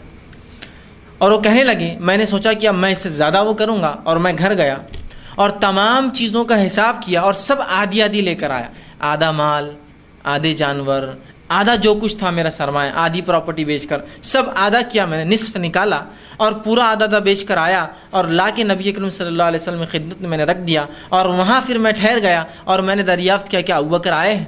تو کسی نے کہا نہیں ابوبکر ابھی نہیں آئے، انتظار ہے ان کا. کہا ٹھیک ہے. اور میں اپنے دل میں وہ کہتے سوچنے لگا دل میں، آج تو میں نے بازی مار لی ابوبکر سے، آج مار دیا ہوں گا بازی، اس لیے کہ 50% لا لیا میں نے. 50% بہت بڑی بات ہوتی ہے، یاد رکھیے. اگر کسی کو اعلان اور کو کہ 50% بہت بڑی بات ہوتی ہے. اگر آدمی کا 100 روپے بھی ہونا 50 دینا مشکل جاتے ہیں. سب کچھ 50% لا چکے تھے، نصف لا لیا تھا اور کھڑے تھے. مسابقہ تھا ان کا نیکیوں برائی میں، یقیناً وہ مسابقہ نہیں کرتے، دنیا میں نہیں کرتے کہ ابوبکر کا ایک گھر ہے تو میرے 2 ہو جائے، ان کے 3 ہے تو میرے 4 ہو، نہیں. اب جب لا کر کھڑے ہوئے تو ابوبکر صدیق رضی اللہ عنہ آئے اور لا کر رکھ دیا. اس کے بعد رسول اکرم صلی اللہ علیہ وسلم نے پوچھا ابوبکر گھر پہ کیا چھوڑا ہے؟ چونکہ رسول اللہ صلی اللہ علیہ وسلم اپنے ساتھیوں کو بہت زیادہ اچھے سے جانتے تھے. کہا ابوبکر گھر میں کیا چھوڑا؟ تو ابوبکر صدیق رضی اللہ عنہ نے فرمایا کہ اللہ اور اس کے رسول کو گھر میں چھوڑ کر، مطلب سب کچھ 100% لا لیا تھا انہوں نے، 100% لا کر ڈال دیا تھا. اللہ اور اس کے رسول کو پیچھے چھوڑا، اس سے مراد یہ نہیں کہ جس طرح سے ایسے لوگ جو خبر پرست ہوتے ہیں غلط ہوتے ہیں کہ اللہ اور اس کے رسول کو چھوڑا مطلب دیکھو رسول اللہ بھی حفاظت کرتے ہیں. اللہ اور رسول سے مراد یہاں یہ تھا اللہ اور اس کے رسول کی تعلیمات کو چھوڑ کر آیا ہوں، اس کے علاوہ سب کچھ لا لیا میں نے اٹھا کر، سب کچھ، اپنے بچیوں کا زیور، اپنا مال، اپنی پراپرٹی، اپنا دھن دولت تجارت سب بیچ کر آ گئے تھے، 100% لا کر ڈال دیا تھا، 100%. تو ابوبکر عمر ابن خطاب رضی اللہ عنہ کہتے ہیں کہ آج بھی بہرحال ابوبکر مجھ سے آگے چلے گئے، آج ہی بازی مار لی، میں آگے نہیں بڑھ سکا ابوبکر سے. اندازہ لگائی. تو یہ مسابقہ تھا وہ لوگوں کا، نیکی کے اندر، برائی میں نہیں، دنیا میں نہیں. اور عاجزی اور سستی تو ان کو آپ دیکھیں گے ہی نہیں ان کی زندگی کے اندر، بلکہ ایسی زندگیاں تھیں ان کی کہ ابوبکر صدیق رضی اللہ عنہ کا اگر دور دیکھیں، دور خلافت آپ اٹھا لیں، 2.25 سال کا ہوتا ہے وہ مشکل. 2.25 سال سمجھتے ہیں نا، ٹھیک، مطلب 12 مہینے اور 9 مہینے، یہ تو مکمل جو 21 مہینے کا ان کا دور خلافت تھا. لیکن اس 21 مہینے کے دور خلافت کی فتوحات اگر آپ لگائیں گے نا حساب، جو زمینات مسلمانوں کو ملی، جو مال غنیمت جمع ہوا، جو جنگیں اس میں لڑی گئی، جتنا دنیا کا خطہ فتح کیا گیا، تو یاد رکھ لیجیے یہ رفتار دنیا میں جب سے دنیا قائم ہوئی، میں سمجھتا ہوں قیامت تک ایسی فتوحات کسی کو نہیں ملی، کسی کو نہیں ملی. صرف 2.25 سال میں 21 مہینے کے اندر جو فتوحات آپ نے حاصل کی، ایسی فتوحات یہ اسلامی تاریخ نہیں بلکہ دنیا کی تاریخ میں بھی نادر کیا ہے ہی نہیں، کوئی اس سے نزدیک بھی نہیں پہنچ سکتا ہے جس علاقے پر آپ نے وہ کیا اور جتنی جنگیں آپ نے ان پر. میں یہ نہیں کہہ رہا ہوں کہ یہ لوگ جنگ اور جدال اور جو خون کے پیاسے تھے انسانوں کے، میں کہنا یہ چاہ رہا ہوں کہ دنیا میں امن قائم کرنے کے لیے جو انہوں نے کیا وہ اتنا مثالی اور ایسا نمونہ تھا کہ ایسا نمونہ نہیں مل سکتا ہے. اب آج کے دور میں لے لیجئے، سب کچھ ہونے کے باوجود بھی امریکہ آج ایک بہت بڑا ملک ہے جس کے پاس بہت بڑی طاقت ہے، دنیاوی اعتبار سے یقیناً بہت بڑی طاقت رکھتا ہے، اپنے پاس بہت بڑی فوج رکھتا ہے، جو کچھ ہے بہرحال. اتنا سب کچھ ہونے کے بعد بھی وہ آج تک جس ملک میں گیا کبھی اپنی حکومت بھی نہیں قائم کر پایا. آپ مثالیں لے لیجئے نا, وائٹنام وار ہوا, اور امریکہ کی بہرحال پرانی فطرت ہے کہ ہر جگہ ٹانگڑ آتا ہے. وائٹنام وار ہوا, وائٹنام میں وہ پہنچا, ایک بہت چھوٹا سا ملک ہے, آپ کبھی اس کو اٹھا لیجئے, ایک میپ لے لیجئے, اتنا چھوٹا ملک کہ کبھی کبھار تو 3-4 ملک وائٹنام, لاؤس, اتنے چھوٹے چھوٹے دکھتے بھی نہیں کبھی وہ نقشے کے اندر. تھوڑا بڑا میپ رہا تو جب سمجھ میں آتا ہے کہاں تھا. اور وہاں اس نے اتنی بدترین شکست کھائی کہ دنیا آج تک جو ہے نام لیتی ہے, اور آج تک جو ہے امریکہ جو ہے اپنی انگلی دانتوں میں ہی دبائے ہوئے کہ ہوا کیسے یہ میرے ساتھ, ہوا کیسے کہ ایسا ملک جس کے اندر نہ فوج تھی, نہ قوت تھی, نہ طاقت تھی, کیسے انہوں نے ہمیں ہرا دیا. تو یہی ہوتا ہے. ٹھیک, تو گویا اتنے سے ملک پہ حکومت قائم نہیں کر سکا. آپ دیکھیے انہوں نے جن خطوں پر جو ہے اپنا جو ہے تسلط کیا, جن خطوں پر یہ جو حاوی ہوئے, جن خطوں کو انہوں نے فتح کیا, آج بھی یہ مسلمانوں کی حکومت ہے, آج بھی. تو اتنے سے ملک پہ حاوی ہونے سکا. رہا اس کے بعد بڑے بڑے ممالک وہ تو چھوڑ دیجیے, وہ اتنا چھوٹا کہ اس کے ناک میں اس کے جس کو کہیں گے ناک میں چھوٹا سا کیڑا جیسی اس کی مثال ہے, لیکن وہ جیسا کیڑا ناک میں جاتا ہے نا تو پورا انسان بوکھلا جاتا ہے, ویسا بوکھلا گیا تھا امریکہ. تو ایسے حالات ہوتے ہیں. تو 2.25 سال کے اندر ایسی حکومت آپ نے کی کہ اس دور سے لے کر اس زمانے سے آج تک بھی مسلمانوں کی حکومت ہے ان خطوں کے اوپر. پورا عراق کم و بیش اور پورا شام فلسطین تک یہ آپ ہی کے زمانے میں فتح ہوا. تو اندازہ لگا اتنا بڑا خطہ کیسے ہو سکا. یہ عاجز نہیں تھے, یہ سست نہیں تھے, کاہل نہیں تھے. ان کی راتیں عبادت میں گزرتی تھی, ان کے دن جو ہے تجارتوں میں گزرتے تھے, ہے نا. یہ ایسے نہیں تھے کہ تجارت نہیں کر رہے, میں تو فل ٹائم لگا ہوں یہ کام کرنے, میں تو پارٹ ٹائم کرتا ہوں, کچھ نہیں. ان کی پوری زندگیاں اس کے لیے لگی تھی, تمام کام اسی کے لیے ہوتے تھے, سستی اور عاجزی نہیں تھی. تو یہ صحابہ ہمارے لیے نمونہ یاد رکھیے. اور اس کے بعد دیگر خلفاء راشدین کے ادوار پڑھیے آپ دیکھیے اتنی چھوٹی چھوٹی زندگیاں, اتنی چھوٹی چھوٹی عمریں, اور ایسے بڑے بڑے کارنامے جو بڑے بڑے لوگ یا بڑے بڑے بادشاہ جو ہے جنہوں نے بہت بڑے بڑے ممالک جیتے وہ بھی نہیں کر پائے. انہوں نے ایسے کارنامے انجام دیے, اور ان کے کارناموں کی خصوصیت یہ تھی یہ اپنے آپ میں مکمل تھے, اور یہ اپنے آپ میں جو ہمیشگی والے تھے, پرماننٹ تھے, کہ جہاں جہاں یہ پہنچے آج بھی مسلمانوں کی حکومت ہے, اور جہاں جہاں یہ گئے آج بھی ان علاقوں کی زبان عربی ہے. آج بھی کیسا اثر ڈالا اپنا, کہ چھاپ چھوڑ دی کہ اپنی زبان تک دے کر آئے. ایسا کوئی علاقہ نہیں جس پر کوئی تسلط کرے اور اس کے واپس جانے کے بعد وہ ملک اپنی زبان نہ بدلے. برٹشر انڈیا میں آئے, حکومت کی, انگلش سکھائی, لیکن بہرحال جب گئے تو واپس انڈیا آ گئی, ہندوستان میں انگلش نہیں رہی لینگویج. جہاں بھی ہو ایسے ہی ہوتا ہے, جب حکومتیں ہٹ جاتی زبان بدل جاتی, اس لیے کہ لوگ پسند نہیں کرتے.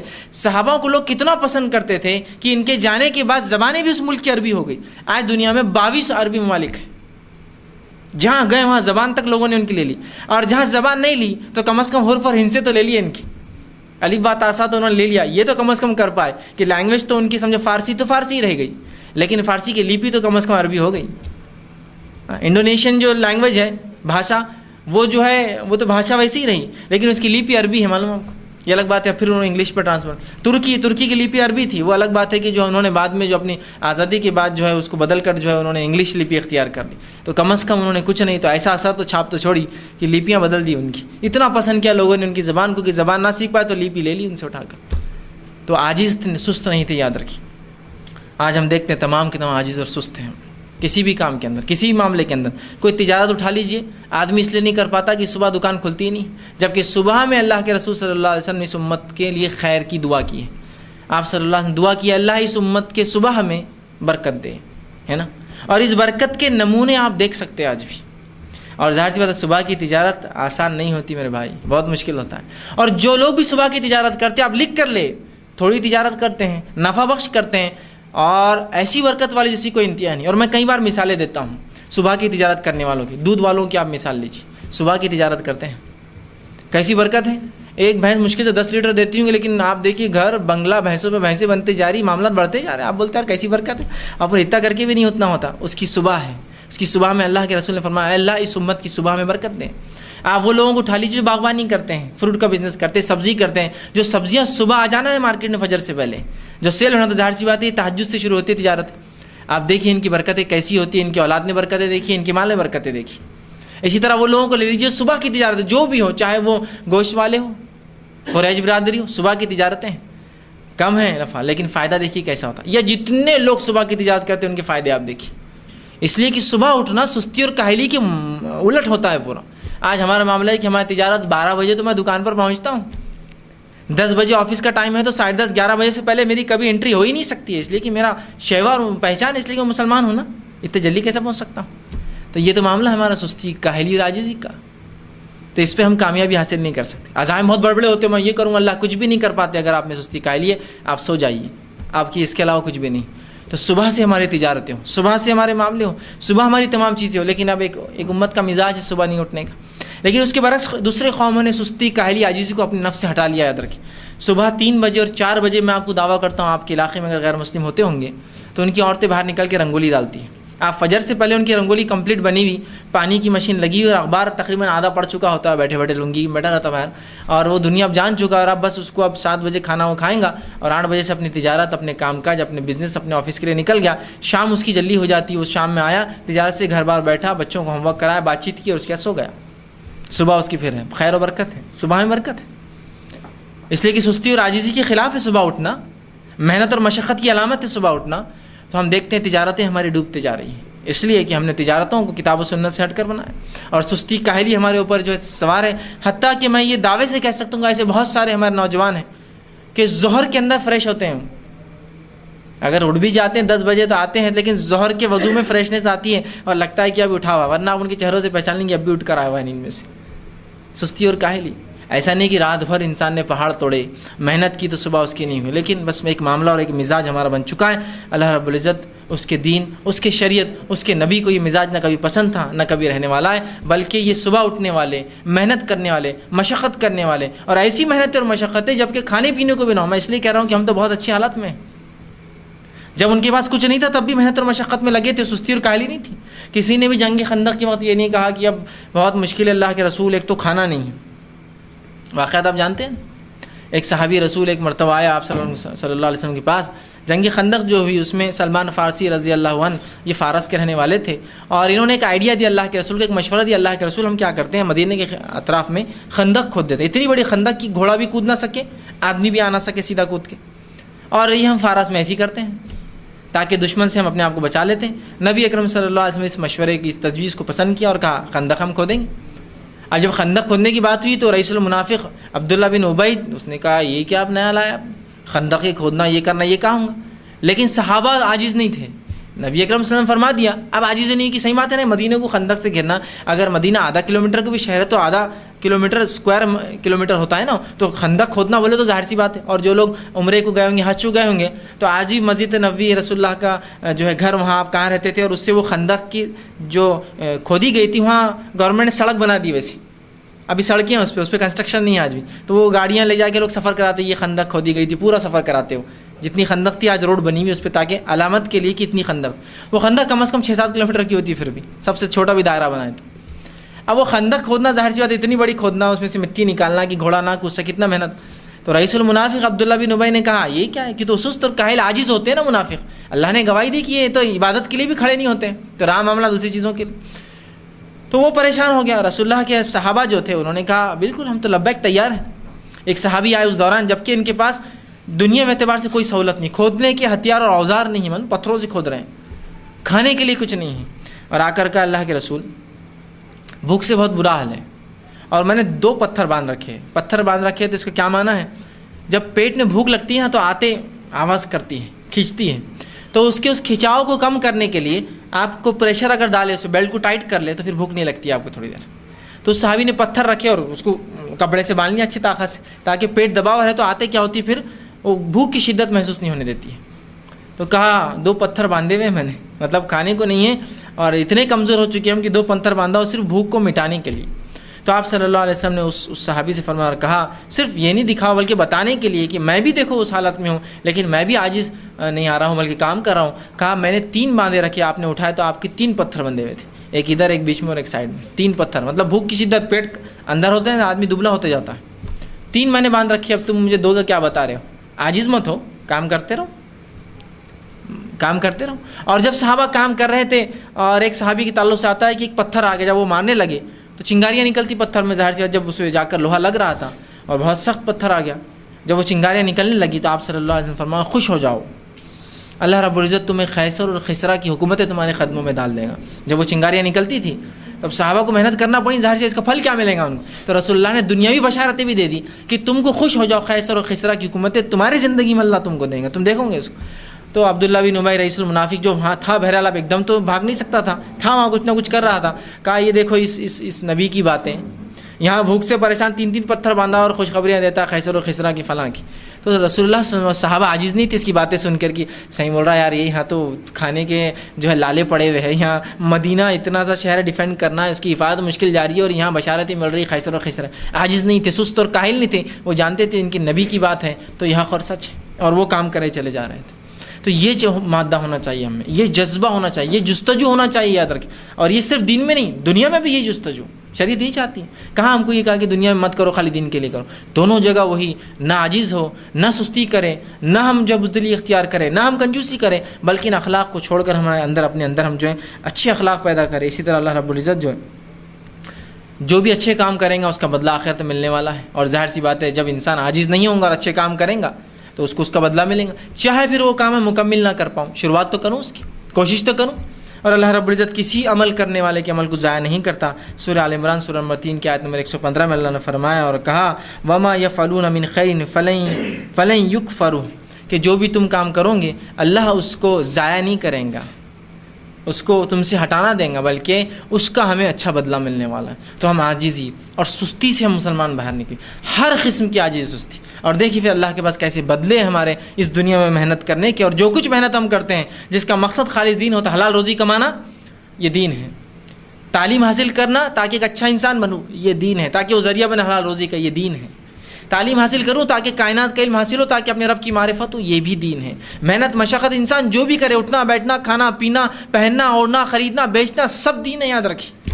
اور سب کے اندر میں سستی کاہلی عاجزی سے دور ہوں, اور محنت تو کرو. اور محنت کرنے والوں کے نتیجے کیا ہے؟ عبد الرحمن ابن عوف رضی اللہ عنہ اس کی جیتی جاگتی مثال ہے. جب نبی اکرم صلی اللہ علیہ وسلم نے ان کی جو ہے اخوت باندھ دی, مدینہ میں جب یہ آئے تو مدینہ کا ایک انصار ایک صحابی سے رسول اللہ صلی اللہ علیہ وسلم مہاجر کا ایک جو ہے ملا دیتے, اور دونوں میں بھائی چارہ قائم کرتے, اور دونوں آدھا آدھا بانٹ لیتے. عبد الرحمن ابن عوف رضی اللہ عنہ جب پہنچے اور رسول اللہ نے ان کے ساتھ تعلق بھی وہی کیا, تو انہوں نے اپنے بھائی سے, جو انصاری جو ان کا بھائی تھا, دینی بھائی جس کو کہیں گے, دینی اعتبار سے آدھا آدھا کیا گیا تھا, اخوت تھی, کہا کہ دیکھو, اس نے کہا کہ یہ میرا مال و دولت ہے, اس میں سے آدھا لے لو. کہا دیکھو مجھے اس کی ضرورت نہیں, صرف مجھے بازار کا پتہ بتا دو تم, بازار بس, مجھے نہیں چاہیے. مطلب دینے والا راضی تھا رسول اللہ کے حکم پر, لیکن لینے والے کی بھی غیرت تھی, وہ لینا نہیں چاہتا تھا. کہا نہیں مجھے بازار کا پتہ بتا دو, اس لیے کہ یہ عاجز نہیں تھے, یہ کسی پر رہنا پسند نہیں کرتے تھے, گداگیری بھیک منگی کسی سے مانگنا بالکل پسند نہیں تھا. حتیٰ کہ روایتوں میں آتا ہے کہ اگر صحابی جب بوڑھے ہو گئے تھے, ہاتھ سے لکڑی گر جاتی تو یہ بھی کسی کو اٹھا کر نہیں بولتے تھے, خود اٹھاتے تھے, اس لیے کہ اللہ قیامت دن سوال نہ کرنے کھڑے ہو جائیے کہ میں سے لکڑی اٹھوایا تھا, تو خود اٹھاتے تھے. اتنی محنت کش تھے, عاجز نہیں تھے کسی کام سے. تو کہا کہ میرے بھائی یہ سب تو ٹھیک ہے, تم مجھے بازار کا پتہ بتا دو, بس بزنس بتا دو کہاں ہوتا ہے. وہ صحابی نے بتا دیا بازار ادھر ہے. عبد الرحمن ابن عوف رضی اللہ عنہ گئے, اور اس حدیث میں آتا ہے کہ شام جب واپس آئے تو اتنا کما چکے تھے کہ کھجور اور پنیر, مطلب اپنا رات کا کھانا لا لیے تھے بنا کر, دوپہر کا بھی کھا لیے ہوں گے وہاں ظاہر سے آتے. شام میں جب آئے تو آج دن بھر کا کھانا ہو چکا تھا, پنیر اور کھجور ساتھ میں لے کر آئے, کل کا کل دیکھا جائے گا. تو آپ دیکھ رہے ہیں عاجز نہیں تھے کہ صحیح بات ہے میں مکے کا مالدار, عبد الرحمن ابن عوف مکے کا مالدار انسان ہے بہت, میں مکے میں مالدار تھا, اب وہ اتنے کروڑ پتی درجے تک پہنچتے کتنا ٹائم لگے گا, پھر صفر سے کہاں شروع کروں, چلو اچھا انصاری پہ ڈال دیے, پورا وزن ڈال دو اس کے اوپر, اب لے لو اس کا آدھا کھیت, لے لو اس کا آدھا, یہ اس کو بول دو سب بٹوارا کرو. نہیں, عاجز نہیں تھے, ابھی سے شروع, اس لیے کہ اب جو حالت ہے یہیں سے شروع کرنا ہے. عاجز نہیں تھے, یاد رکھیے, یہی ان کی صفت تھی. خالد بن ولید رضی اللہ عنہ, یہ جو ہے اگر اسلامی تاریخ نہیں دنیا کی تاریخ دیکھیں تو یہ دنیا کی تاریخ میں ایک سب سے واحد ایسی شخصیت ہے جو سب سے کامیاب ملٹری جنرل کہلائیں گے, سب سے کامیاب ملٹری جنرل. بلکہ second world war, first world war کے اندر جو ملٹری اسٹریٹجیز جو اپنائی گئی تھی, بالخصوص جرمنیوں نے جو اپنائی تھی, یہ خالد بن ولید رضی اللہ عنہ کی تھی. بلکہ ان کا جو جنرل میجر جنرل تھا جرمنی کا, اس نے اپنی کتاب میں لکھا کہ میرے لیے نمونہ اور مثال اپنی جنگوں میں میرا استاد خالد بن ولید ہے. تو آپ دیکھیے, لیکن یہ بھی عاجز نہیں تھے, یہی ان کی خصوصیت تھی. دنیا میں عاجز نہیں تھے کسی چیز سے, کہ خلیفہ کا حکم آیا کہ بھائی یہاں سے وہاں چلا جاؤ, عاجز نہیں کہ اب اتنی دور کیسے جانا, خلیفہ کا حکم آیا چلو یہاں سے. حتیٰ کہ آپ کے تعلق سے آتا ہے کہ آپ ایک بار عراق میں جنگ کر رہے تھے, عراق آپ میپ میں دیکھ لیجئے کہاں ہے. ابوبکر صدیق رضی اللہ عنہ نے لکھا کہ میں نے 4 ٹکڑیاں, 4 بٹالین, 4 جو ہے فوجیں شام میں بھیجی ہے مختلف مقامات پر. یہ چاروں کو حکم دیا ہے کہ اب ایک جگہ جمع ہو جائے، اس لیے کہ ہرقیل نے جو ہے اپنی پوری فوجوں کو ایک جگہ جمع کر دیا، اور اس کا ارادہ ہے ایک ایک کر کے چاروں کو جو ہے ڈیل کروں، اور اگر وہ ایک ایک کر کے ہم سے لڑیں گا تو ہم کامیاب نہیں ہو سکیں گے، لہٰذا میں نے حکم دیا ہے چاروں فوجوں کو ایک جگہ آنے کا، تاکہ پھر تم بھی ایک ساتھ حملہ کرو، لیکن انہیں تمہاری ضرورت ہے، لہٰذا آدھی فوج کو تم جو ہے مثنى بن حریث رضی اللہ عنہ کو چھوڑ دو، آدھی فوج لے کر فوراً نکلو اور شام پہنچ جاؤ۔ اب عراق سے نکل کے سفر کرنا اور شام میں جانا، اب ظاہر سی بات ہے اگر نیچے سے جائیں گے تو بہت وقت لگے گا، اوپر سے جانا ہے، اوپر سے جائیں گے تو وہ رومی علاقہ تھا، یاد رکھیے، اور وہاں ان کی سرحدوں پر ان کی فوجیں تھیں، فارس تو ہار چکا تھا مسلمان سے، اوپر کا حصہ پورا وہ نارتھ ان کا ہاتھ سے جا چکا تھا، شمال ان کا جا چکا تھا، لیکن اب رومی تھوڑی داخل ہونے دیں گے۔ تو خالد بن ولید رضی اللہ عنہ نے پوچھا ایک شخص سے جو راستہ بتانے ماہر تھا، جو دن کا راستہ بتاتا تھا اور ایک رات کا راستہ بتانے والا، چونکہ راستہ بتانے والے بڑے اہم ہوتے تھے، پوچھا کہ میں کیا کروں اس معاملے میں، کوئی ایسا راستہ بتاؤ کہ میں رومیوں سے میرا کہیں پالا نہ پڑے، اس لیے کہ میں فوج سے جا کے ملنا چاہ رہا ہوں، یہیں جھگڑا جنگ ہو جائیں گا تو فوجی مارے جائیں گے، رسد کم ہوگی، لیکن ہم کو پہنچنا وہاں، تو میں چاہتا ہوں وہاں جا کر ہم لڑے، تو کیسے ہم سرحد سے نکلے؟ تو کہا ایک ہی راستہ ہے جس سے ہم نکل سکتے، لیکن یہ راستہ اتنا چھوٹا ہے اے خالد کہ اس سے اگر کوئی شیر بھی گزر جائے جنگل کا تو وہ بھی ڈرے گا، اس لیے کہ اتنا چھوٹا ہے کہ پتھر گرتے ہیں، وادی بہت چھوٹی ہے۔ تو کہا چھوٹا ہو بڑا ہو مجھے نہیں پتا، میں عاجز نہیں ہوں اس کام سے، ہم اسی راستے سے جائیں گے۔ تو کہا امیر جو ہے خالد بن ولید بہت مشکل ہے، یہ بات آپ جان لو۔ کہا کیا تم لوگ تیار ہو؟ امیر مومنین کا حکم، ابوبکر صدیق کا حکم ہے، چلنے کو تیار ہو؟ فوج نے کہا آپ جہاں چلے ہم وہاں چلنے کو تیار، عاجز نہیں تھے کوئی بھی، یہ نہیں کہا کہ ہم پہلے ہاں جنگ لڑ کے پریشان عراق میں، اب تم بول رہے شام جاؤ، وہ بہت لمبا سفر ہوتا ہے، اور آپ پوری فوج کو لے کر اسی راستے سے بنا رومیوں کو خبر لگے 5 دن میں سفر کر کے جو ہے شام پہنچے، بہت لمبا سفر یاد رکھے، اور فوج کے ساتھ چلنا اور بھی مشکل ہوتا ہے، گھڑ سوار ہے تو پیدل آدمی ہے تو اونٹ ہے تو مختلف مشینیں ہیں، گاڑیاں ہیں جو دھکا دے کے لے جائی جا رہی ہے، رسد ہے، کھانا پینا ہے، اندازہ لگائیے آپ کیسی پلاننگ رہے گی۔ عاجز نہیں تھے وہ یہ کام سے، نکل گئے اور سلامتی کے ساتھ پورے جتنے بھی جو ہے ساتھ میں جو ہے سپاہی تھے بالکل ہٹے کٹے، اس لیے کہ جنگ میں صحت بڑی اہم ہوتی ہے۔ ہٹے کٹے سے مراد میں یہ نہیں کہہ رہا ہوں کہ ان کے پیٹ بڑے بڑے ہو گئے ہوں گے خوب، اور وہ ایسا نہیں ظاہر چاہتے، ہٹے کٹے سے مراد قوت اور توانائی کے ساتھ، ٹھیک، ورنہ صحت کا معنی یہ نہیں کہ انسان کا کوئی پیٹ بڑا ہو، بلکہ صحت یہ ہو کہ انسان کا سینہ باہر اور پیٹ اندر ہو، ٹھیک ہے، جب وہ کھڑا ہو صفوں کے اندر، ٹھیک۔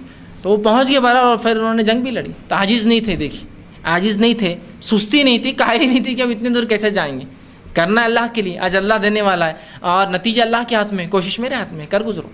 تو صحابہ کی زندگی میں ایسے بے شمار نمونے ہیں کہ کبھی سستی کاہلی اختیار نہیں کی، کسی کو انتہا نہیں، لیکن آج بہرحال ہم دیکھتے ہیں ہر چیز ہماری سستی اور کاہلی ہے۔ اب یہ چھوڑ دیجئے دنیا میں یہ لوگوں نے کیا کیا، فتوحات کیسی ہوئی، تجربات کیسے ہوئے، انکشافات کیسے ہوئے، ڈسکوریز، انوینشنز، بڑے بڑے اسفار، وہ میں اب نہیں گنواتا ہوں، میں اب چھوٹی چھوٹی مثال لیتا ہوں سستی اور کاہلی کی۔ ہم اللہ کی فرائض کے اندر سستی اور کاہلی کرتے ہیں، سبحان اللہ۔ نمازوں میں کیا حال ہے دیکھیے آپ، کہ اگر کہیں 1 بجے جماعت ہے 1:15 کی پڑھیں گے نا، اور 1:15 بجے ہے 1:30 کی پڑھیں گے نا، اور 1:30 بجے ہے 1:45 دیکھیں گے نا، 1:45 ہو گئے 2 کی دیکھیں گے نا، 2 ہو گئے 2:15 دیکھیں گے، 2:15 ہو گئے بھائی چلو ابھی جائیں گے نا نماز کو، ارے اب وہاں جاتے تک جماعت نہیں ملیں گے، دیکھیں پھر اب گھر میں پڑھ لیں گے ہی، اور گھر میں، اور اب جان دو اثر کا وقت آ گیا، آپ دیکھیں گے بعد میں۔ اندازہ لگائیے وہ چھوڑی سستی اور کاہلی صحابہ کی جو دنیا میں نہیں تھی، اور اسلاف کی جو دنیا میں بڑے کارنامے انجام دی، یہاں فرض عبادت میں سستی اور کاہلی دیکھی۔ اللہ نے مال دے دیا، حج فرض ہو گیا مجھ پر، لیکن حج نہیں کرتا ہے، فرض عبادتوں میں سستی اور کاہلی۔ یہاں نبی اکرم صلی اللہ علیہ وسلم قیام اللیل کے لیے سیدھا اٹھ کر کھڑے ہو رہے ہیں، اور یہاں فرض عبادتوں میں ہم غائب ہیں، یا پڑھتے بھی ہے تو بالکل آخری جماعت، آخری، یا سورج ڈوب رہا ہے تو جب اثر ہو رہی ہے، یا جو ہے بالکل اب ظہر کا وقت ختم ہے تو بغیر جماعت کے جو ہے کہیں بھی بس جا کے تھڑپڑ کر کے کیسے بھی سجدے کرے اور جو ہے نماز پڑھ کے آ گئی، ہر چیز میں سستی اور کاہلی، سبحان اللہ۔ یہاں تو صحابہ، اسلاف، تابعین، تبع تابعین کے واقعات ایسے ہیں کہ سستی اور کاہلی تو ان کو دیکھ کر صرف توقع کرتی ہوں کبھی ان کو میں لگ جاؤں یا ان کے نزدیک پہنچ جاؤں، کیسے کیسے واقعات ہیں سفر کے، کیسے کیسے حالات ہیں۔ امام بخاری رحمہ اللہ یہ جو ہے ایک حدیث کے تلاش کے اندر کسی نے کہا کہ شام میں جو ہے مصر میں ایک شخص اس کا ایک حدیث ہے، تو آپ بخارا سے نکلے جو کہ رشیا، سمرقند جو ہے بخارا، یہ جو ہے ترکی جو ہے قزاقستان کا ایک علاقہ ہے، وہاں سے نکل کر آپ کہاں گئے؟ مصر گئے۔ یہ کوئی آج کا دور نہیں ہے کہ وہاں پہنچے ہوں گے ایمبیسی میں جا کر ٹھپا لگایا ہوں گا کہ بس ٹائم لگاؤ پہنچ جاؤ مصر، وہاں سے فلائٹ پکڑی ہوں گی، مصر اترے ہوں گے، مصر سے جو ہے گاڑی پہلے سے بک ہوں گے، ٹریول کر کے گئے ہوں گے، بھائی کیا حدیث لاؤ تمہارے پاس دو۔ یہ سفر پیدل ہوا ہوں گا، یہ سفر جہاز سے ہوا ہوں گا، یہ پانی کے جہاز سے، یہ سفر جو ہے جانوروں پہ ہوا ہوں گا، اتنی مشقت اٹھا کر کئی مہینے گزرے ہوں گے، کئی ممالک، قزاقستان بہت بڑا علاقہ ہے، وہاں سے نکل کر مصر آنا کئی ممالک کا سفر ہے، آج کے اعتبار سے بھی یہ سفر محال اور مشکل ہے۔ اتنا طے کر کے آپ آئے، اور بہرحال اس حدیث کی تلاش میں. آپ اندازہ لگائیے کیسے سستی اور کاہلی سے اوپر ہو کے محنت اور مشقت والے لوگ تھے. سستی اور کاہلی ان کے پاس نہیں پھٹک. تو جب حدیث رسول کو جمع کرنے میں یہ محنت تھی تو عبادتوں میں کیا حال رہا ہوگا, کیا لگن رہتی ہوں گی, تو اندازہ ہی لگایا جا سکتا ہے لوگوں کا. جب صحابہ کا دنیا میں یہ محنت اور مشقت ہے تو نمازوں کا کیا حال ہوگا, آپ اندازہ ہی لگا سکتے.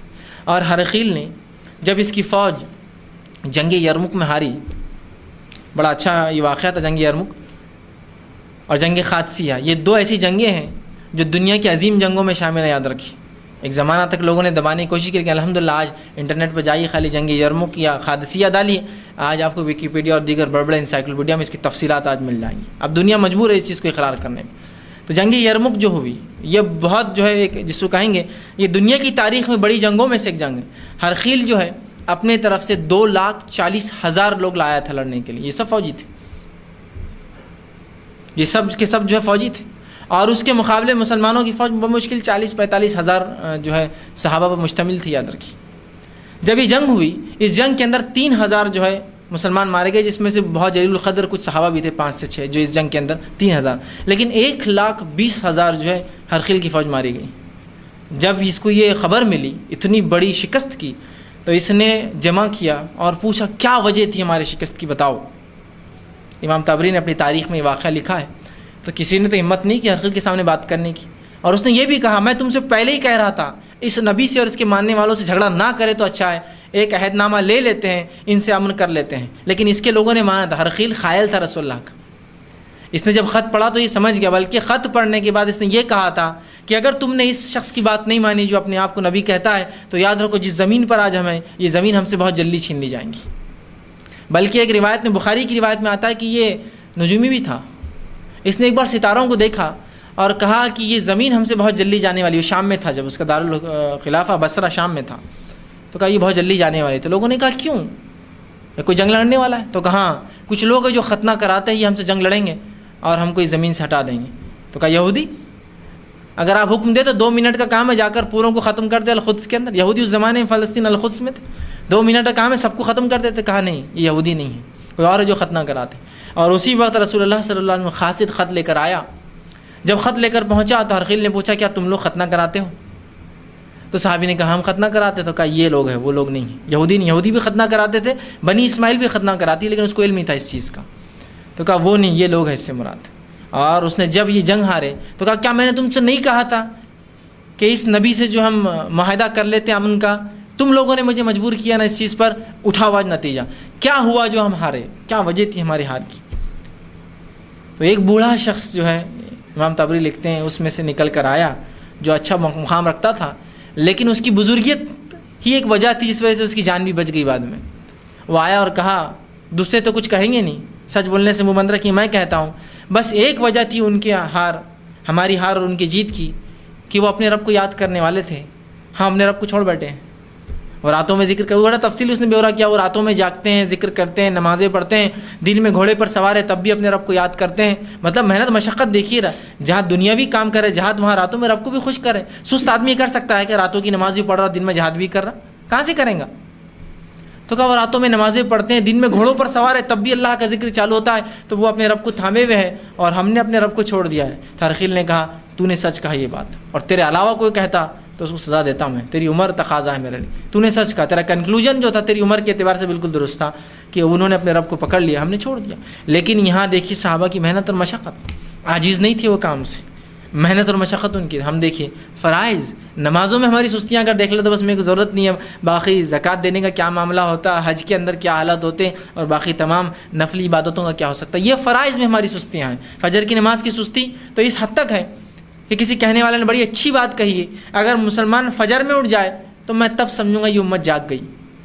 اگر مسلمان فجر میں اٹھ جائے نا, جیسے جمعہ میں ہوتے ہیں, عیدین میں ہوتے ہیں, اگر ایسے ان کے جمعہ فجر ہونے لگے تو تب تو یہ قوم جاگ گئی. جب تک یہ نہ کریں گے یہ قوم سو رہی ہے, پھر ان پہ جو کرنا ہے کر لو. اس لیے کہ نماز فرائض ہے, اور اگر فرائض میں جو اول فریضہ صبح چالو ہوتا ہے, ہم پر عائد ہوتا ہے, وہ یہی نماز ہے نا. دن نکلتے وقت اللہ کا ذکر ہر وقت ہے, سورج ڈھلتے وقت, سورج ڈھلنے کے بعد, سورج نکلنے سے پہلے, سورج بیچ میں آنے کے بعد, سورج تھوڑا ڈھلنا اور پھر ختم ہونے کے بعد مغرب جو ہوتی ہے.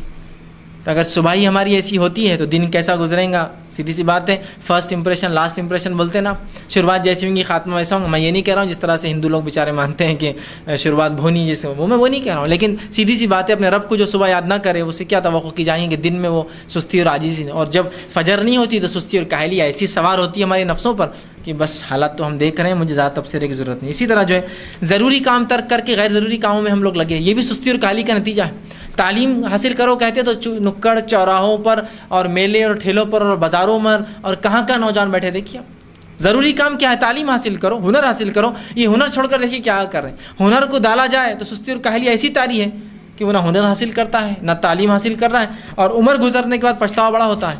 کاش میں جوانی میں یہ کرتا، اب جانے تو جو گیا یہ ارے اگر مگر شیطان کی طرف سے اب ہو گیا تمہاری تقدیر کا فیصلہ، یہی تھا تمہاری تقدیر میں، لیکن تم کوشش کرتے اپنی طرف سے. تو آج سستی اور کاہلی اس حد تک ہے کہ آج ضروری کام چھوڑ کے ہم غیر ضروری کام کریں، تعلیم چھوڑ کر فیشن پرستی میں لگے. ہمارا جتنا پیسہ تعلیم میں جانا تھا آج کپڑے لباس خریدنے فیشن پرستی میں جاتا ہے. یاد رکھیے بہت سے لوگ آتے ہیں، بہت سے لوگ مائنورٹی کی اسکیمس اٹھا رہے ہیں، بہت سے لوگ IRF کی اسکالرشپ اٹھا رہے ہیں، بہت سے لوگ فلاں مسلم تنظیم اسکالرشپ اٹھا رہے ہیں. میں یہ کہہ رہا ہوں کیا آپ جتنے کے لباس پہنتے ہیں نا گھروں میں، اتنے لباس اگر نہ لے کے سادے لباس لے تو یہ آپ کو کسی سے بھیک اور خیرات اور صدقات میں نہیں لینا پڑیں گے اسکالرشپس. آپ کے اتنا پیسہ ہے، لگائیے آپ اندازہ. ایک بھائی کی شادی ہے 2 لاکھ لگا دیا آپ نے، یہ 2 لاکھ تعلیم پہ نہیں لگا سکتے تھے آپ؟ شرم کیجیے. اپنی فیشن پرستی اور دکھاوے میں لاکھوں لٹاتے ہو اور پھر لوگوں سے بھیک مانگ کے اپنے باقی ضروریات کو پورے کرتے ہو. تعلیم اصل ضرورت تھی. صحابہ نے اس پہ اپنا مال دولت سب کچھ خرچ کیا تعلیم پر. سلف صالحین نے کیا کچھ نہیں کیا، صرف تعلیم کے لیے روپیہ پیسہ اپنا سب کچھ لگا دیا کہ بچہ بس دین کا علم حاصل کر لے. میرا تعلیم وہی تھی اس زمانے میں. میں یہ نہیں کہہ رہا ہوں جو واقعی میں مستحق ہے وہ ضرور لے، میں کسی کی برائی نہیں کر رہا ہوں، لیکن ہم جس طرح سے سستی اور کاہلی عاجزی ہم پہ طاری ہو چکی ہے، ضروری کام کو چھوڑ کر غیر ضروری کے پیچھے لگے ہیں. وقت ہمارا تعلیم حاصل کرنے میں، دین کا علم حاصل کرنے میں نہیں لگتا ہے بلکہ فالتو کاموں میں. اسی طرح جو ہے ہم دیکھتے ہیں جو کام کرنا چاہیے ضروری جب وہ انسان نہیں کرتا اور غیر ضروری کاموں میں لگتا ہے تو انسان آخرت کی کوئی تیاری نہیں کر پاتا کیونکہ اس پہ سستی طاری ہو جاتی ہے. اسی طرح ہم دیکھتے ہیں کہ وہ علم حاصل نہیں کرتا ہے، محنت ہے تو کاشتکاری نہیں کرتا ہے، میرے کو فلاں جگہ جا کے پڑھنا ہے. سوال یہ آج تو کیا کر سکتا ہے وہ کر کے بتا، کل جو ہے دیکھا جائے گا. کوشش تو جاری رکھو. میں کھیتی باڑی نہیں کر سکتا، کاشتکاری نہیں کرتا ہے، دنیا کے اندر اچھے کام نہیں کر پاتا ہے اس لیے کہ اس کا کچھ تو بھی اور ہی منشا ہے. سستی اور کاہلی صرف یاد رکھیں. میں نے اتنا پڑھ لیا، میں اتنا تعلیم یافتہ ہو گیا اور میں کیسا یہاں یہ آفس میں بیٹھ کے چھوٹا سا کام کروں. یہ صرف سستی اور کاہلی ہے اس کی. چھوٹا بڑا کیا ہوتا ہے؟ کام ہوتا ہے، یاد رکھیں. اور تعلیم کیا اسی لیے حاصل کی کہ آپ کو اچھی نوکری ملے؟ تعلیم تو ایک اچھا انسان بننے کے لیے، دنیا کو سمجھنے کے لیے، کوئی مجھے دھوکہ نہ دے یہ جاننے کے لیے میں نے کہ میرے اولاد کو میں تعلیم دوں گا. کیا ضروری ہے وہی ذریعہ معاش بنے؟ نہ بنے تو کیا ہوگا؟ نہیں میں چھوٹا کام کیسے کر سکتا ہوں؟ کوئی کام چھوٹا اور بڑا نہیں ہوتا جب تک کہ وہ حلال ہے. یاد رکھیے. پھر آپ چمار کیوں نہ ہو، پھر آپ جو ہے چھوٹے موٹے برتن کیوں نہ بناتے ہو، یا آپ چھوٹا کام کیوں نہ کرتے ہو، لیکن لوگوں میں اس کا بھی بڑا اونچ نیچ ہو گئی اور یہ سستی اور کاہلی کا نتیجہ ہے. ایک صاحب ایک بار جو ہمیں ایک جگہ درس قرآن لینے جاتا تھا، وہاں ہوتا یہ تھا کہ وہ ہاسپٹل میں درس قرآن ہوتا تھا، چھٹی رہتی تھی اس دن جب درس ہوتا تھا، اور ڈاکٹر صاحب نے ہم کو دیا تھا کہ بھائی سامنے کا فرنٹ آفس استعمال کیجیے. جب میں وہاں جاتا تھا درس لینے کے لیے، وہ کمپاؤنڈر کی جو جگہ ہوتی تھی وہاں بیٹھ جاتا تھا اور لوگ آ کے سامنے بیٹھتے تھے. اب کبھی کبھار کیا ہوتا تھا جو پیشنٹس ہوتے تھے یا عام لوگ ہو جاتے وہ سمجھتے تھے کہ جمعہ کے دن بڑا رش رہتا ڈاکٹر صاحب کے پاس اور کمپاؤنڈر بھی بدل جاتا، یہ جناب آ جاتے اور پیشنٹس بھی بڑے زیادہ رہتے اس کے اندر، وہ نہیں جانتے تھے کہ درس ہوتا ہے. بہرحال تو کبھی کبھار لوگ آتے تھے اور مجھ سے پوچھتے ڈاکٹر صاحب ہے کیا؟ تو بولتا نہیں ہو گئے ہوئے ہے کہیں. کب آئیں گے؟ تو وہ ابھی نہیں. پھر آج کھلا ہے کیا؟ بولتا نہیں آج بند ہے، ہم لوگ دوسرے کام سے آئے ہوئے ہیں. تو میں اتنا انفارمیشن دیتا تھا وہ چلے جاتے تھے. تو کچھ نوجوان بچے ہنستے تھے مجھ پر. میں نے کہا پوچھا آپ ہنستے کیوں جب میں لوگوں کو پتا؟ وہ آپ کو کمپیوٹر سمجھتے فیض بھائی. تو میں نے کہا غلط کیا سمجھتے؟ مجھے افیم گانجا بیچنا تو نہیں سمجھتے نا؟ نہیں. مجھے شرابی کبابی تو نہیں سمجھتے؟ نہیں. مجھے جواری سٹے نہیں، ایسا نہیں. کمپیوٹر تو اس میں بیٹا کیا غلط کیا ہے؟ آپ جو ہنس رہے ہیں تو کیا واقعی میں کوئی کمپیوٹر ہے تو کیا اس پہ ہنسا جائیں گا؟ تو نہیں بولے وہ چھوٹی جاب ہے نا. میں نے کچھ چھوٹا بڑا نہیں ہوتا تب تک حلال ہے. یہ کس نے آپ کو تصور دیا؟ کل کو اللہ نہ کرے اگر آپ کو کوئی بڑی جاب نہیں ملی اور اگر بچپن سے آپ کی سوچ یہ رہی تو کل آپ سستی اور کاہلی تو پہلے طاری ہے، اور یہ اگر سوچ رہی کہ یہ کام میرے لائق نہیں، اس پہ تو ہنستے لوگ، یہ تو کمپاؤنڈر ہے، یہ تو چمار ہے، تو کمار ہے، یہ تو ہیلپر ہے، اگر یہ سوچ رہی تو بیٹا تم جو کمانا ہے وہ بھی حلال روزی نہیں کما پاؤں گے. تو یہ سوچ کو دور کرنا چاہیے. جو بھی انسان محنت کرتا ہے، جہاں بھی محنت کرتا ہے، ڈٹ کر کرے، حسن کے ساتھ کرے، محنت سے کرے، بس وہ کام اس کے لیے سب سے اچھا ہے. وہ اللہ نے اس کی تقدیر میں لکھا تھا، وہ اپنے جو محنت سے کما رہا ہے، بس کوئی چیز وہ نہیں. ہاں حرام کام ہو تو پھر غلط ہے. تو بہرحال بچوں کو سمجھ میں آیا تو ہم نے تصور ہی بنا لی کیا اچھا اور کیا برا ہے. میں نے اتنا علم حاصل کیا تو یہ کام کیسا کروں گا، میں نیچے کیسا بیٹھوں گا؟ جبکہ نبی اکرم صلی اللہ علیہ وسلم اتنی بڑی شخصیت ہوتے ہوئے بھی جب صحابہ میں بیٹھتے تو صحابہ کہتے ہیں ہم پہچان نہیں پاتے کہ رسول اللہ، اگر کوئی نیا آدمی آتا تو پہچان نہیں پاتا اللہ کے رسول کون ہے. شخصیت واضح نہیں تھی کہ بھائی بادشاہ ہے، محل ہوں گا، سونے چاندی کے وہ ہوں گے، اس پہ بیٹھے ہوں گے، جاتے پہچان لے بادشاہ سلامت ہے، جھک جھک کے سب کچھ بھی نہیں. بلکہ اگر مجمع میں آ جائے تو بہت مشکل ہوتا نئے آدمی کو کہ رسول اللہ کون ہے پہچانے، بلکہ اس کو پوچھنا پڑتا، تب بتایا جاتا تو معلوم ہوتا. تو یہ نہیں، محنت کر رہے تھے. محنت کرنا اصل چیز یاد رکھیے، اس میں عاجزی مت اختیار کیجیے کہ میں نے اتنا تعلیم حاصل کی. جو مارا ہے ہاتھ کو محنت کیجیے، ضائع مت کیجیے. اسی طرح جو ہے نیکی اور خیرات کے کاموں میں بھی ہم آگے نہیں بڑھتے. آج دیکھیے نیکی اور خیرات کے کاموں میں کہاں آگے بڑھتے ہیں، وہاں بھی سستی اور کاہلی ہے. سستی کاہلی جب علم حاصل کرنے میں ہوں گی، تجارت کرنے میں ہوں گی، مال کمانے میں ہوں گی، تو مال خرچ کرنے میں خود بخود طاری ہو جائیں گے. تو ہم سستی کاہلی چھوڑیں، خوب حلال مال کمائیں، روزی کمائیں، تجارت کریں، اچھی تعلیم حاصل کریں. اور جہاں بھی ہم ہوں سستی کاہلی کو بالکل اپنے خاندان افراد خاندان سے، اپنی نفس سے، اپنے اطراف سے، اپنے معاشرے، اپنے ماحول سے نکال دیں. آپ دیکھیے سستی اور کاہلی ہٹ جائیں گی نا، ہماری نمازوں میں خصوصیت ہو جائیں گی، ہماری عبادتوں میں خصوصیت ہو جائیں گی، ہمارے ذکر و اذکار میں خصوصیت ہوں گی، ہماری تجارت میں خصوصیت ہوں گی، ہمارے ہر فن، ہر شعبے، ہر کام میں ہوں گی. اور ہم انسانیت کی ویسی ہی ضرورت بنیں گے جیسی ہم ضرورت نبی اکرم صلی اللہ علیہ وسلم کے دور میں، صحابہ کے دور میں، تابعین، تبع تابعین اور سلف صالحین کے دور میں، حتیٰ کہ 800 سال کی تاریخ میں ہم انسانی دنیا کی ضرورت بنے بیٹھے تھے.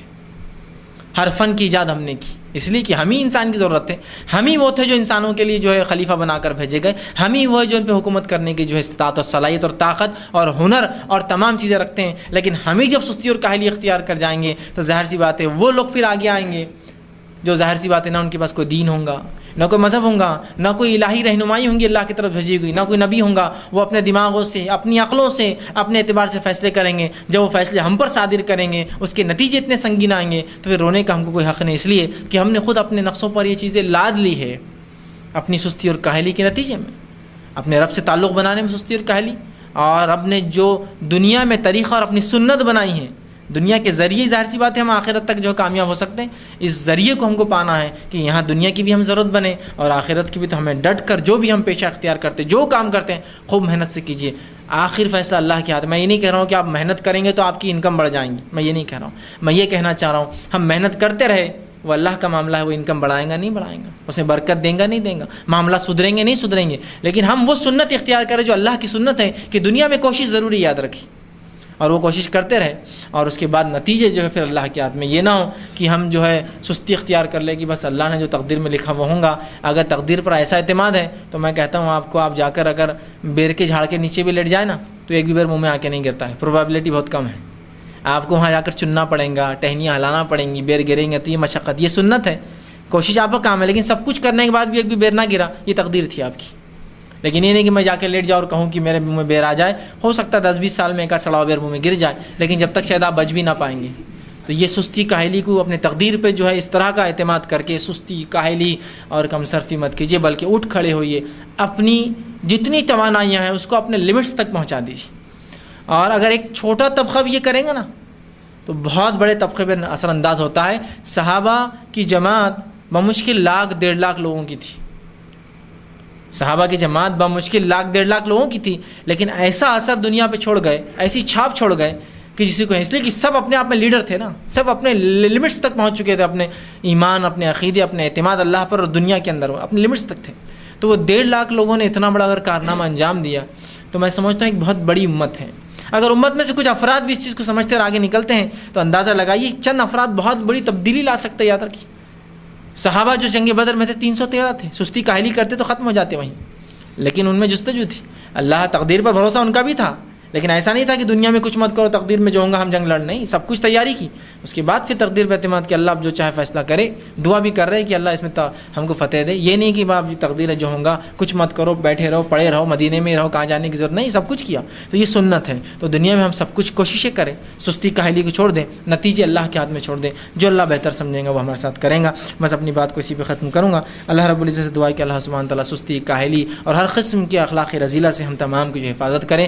ہم تمام کو ہر چیز میں اپنی پوری قوت اور توانائی لگا کے اپنے دین کے لیے اور دنیا کے اندر کوششیں اور محنتیں کرنے کی ہمیں توفیق عطا فرمائیں. مرد اور عورتوں میں دونوں میں ہی ہمیں صلاحیت دیں. جب تک ہمیں زندہ رکھیں، ایمان و اسلام پر زندہ رکھے. خاتمہ ہمارا ایمان پر. وآخر دعوانا ان الحمدللہ رب العالمین. سبحان ربک رب العزت عما یصفون وسلام علی المرسلین والحمد للہ رب العالمین.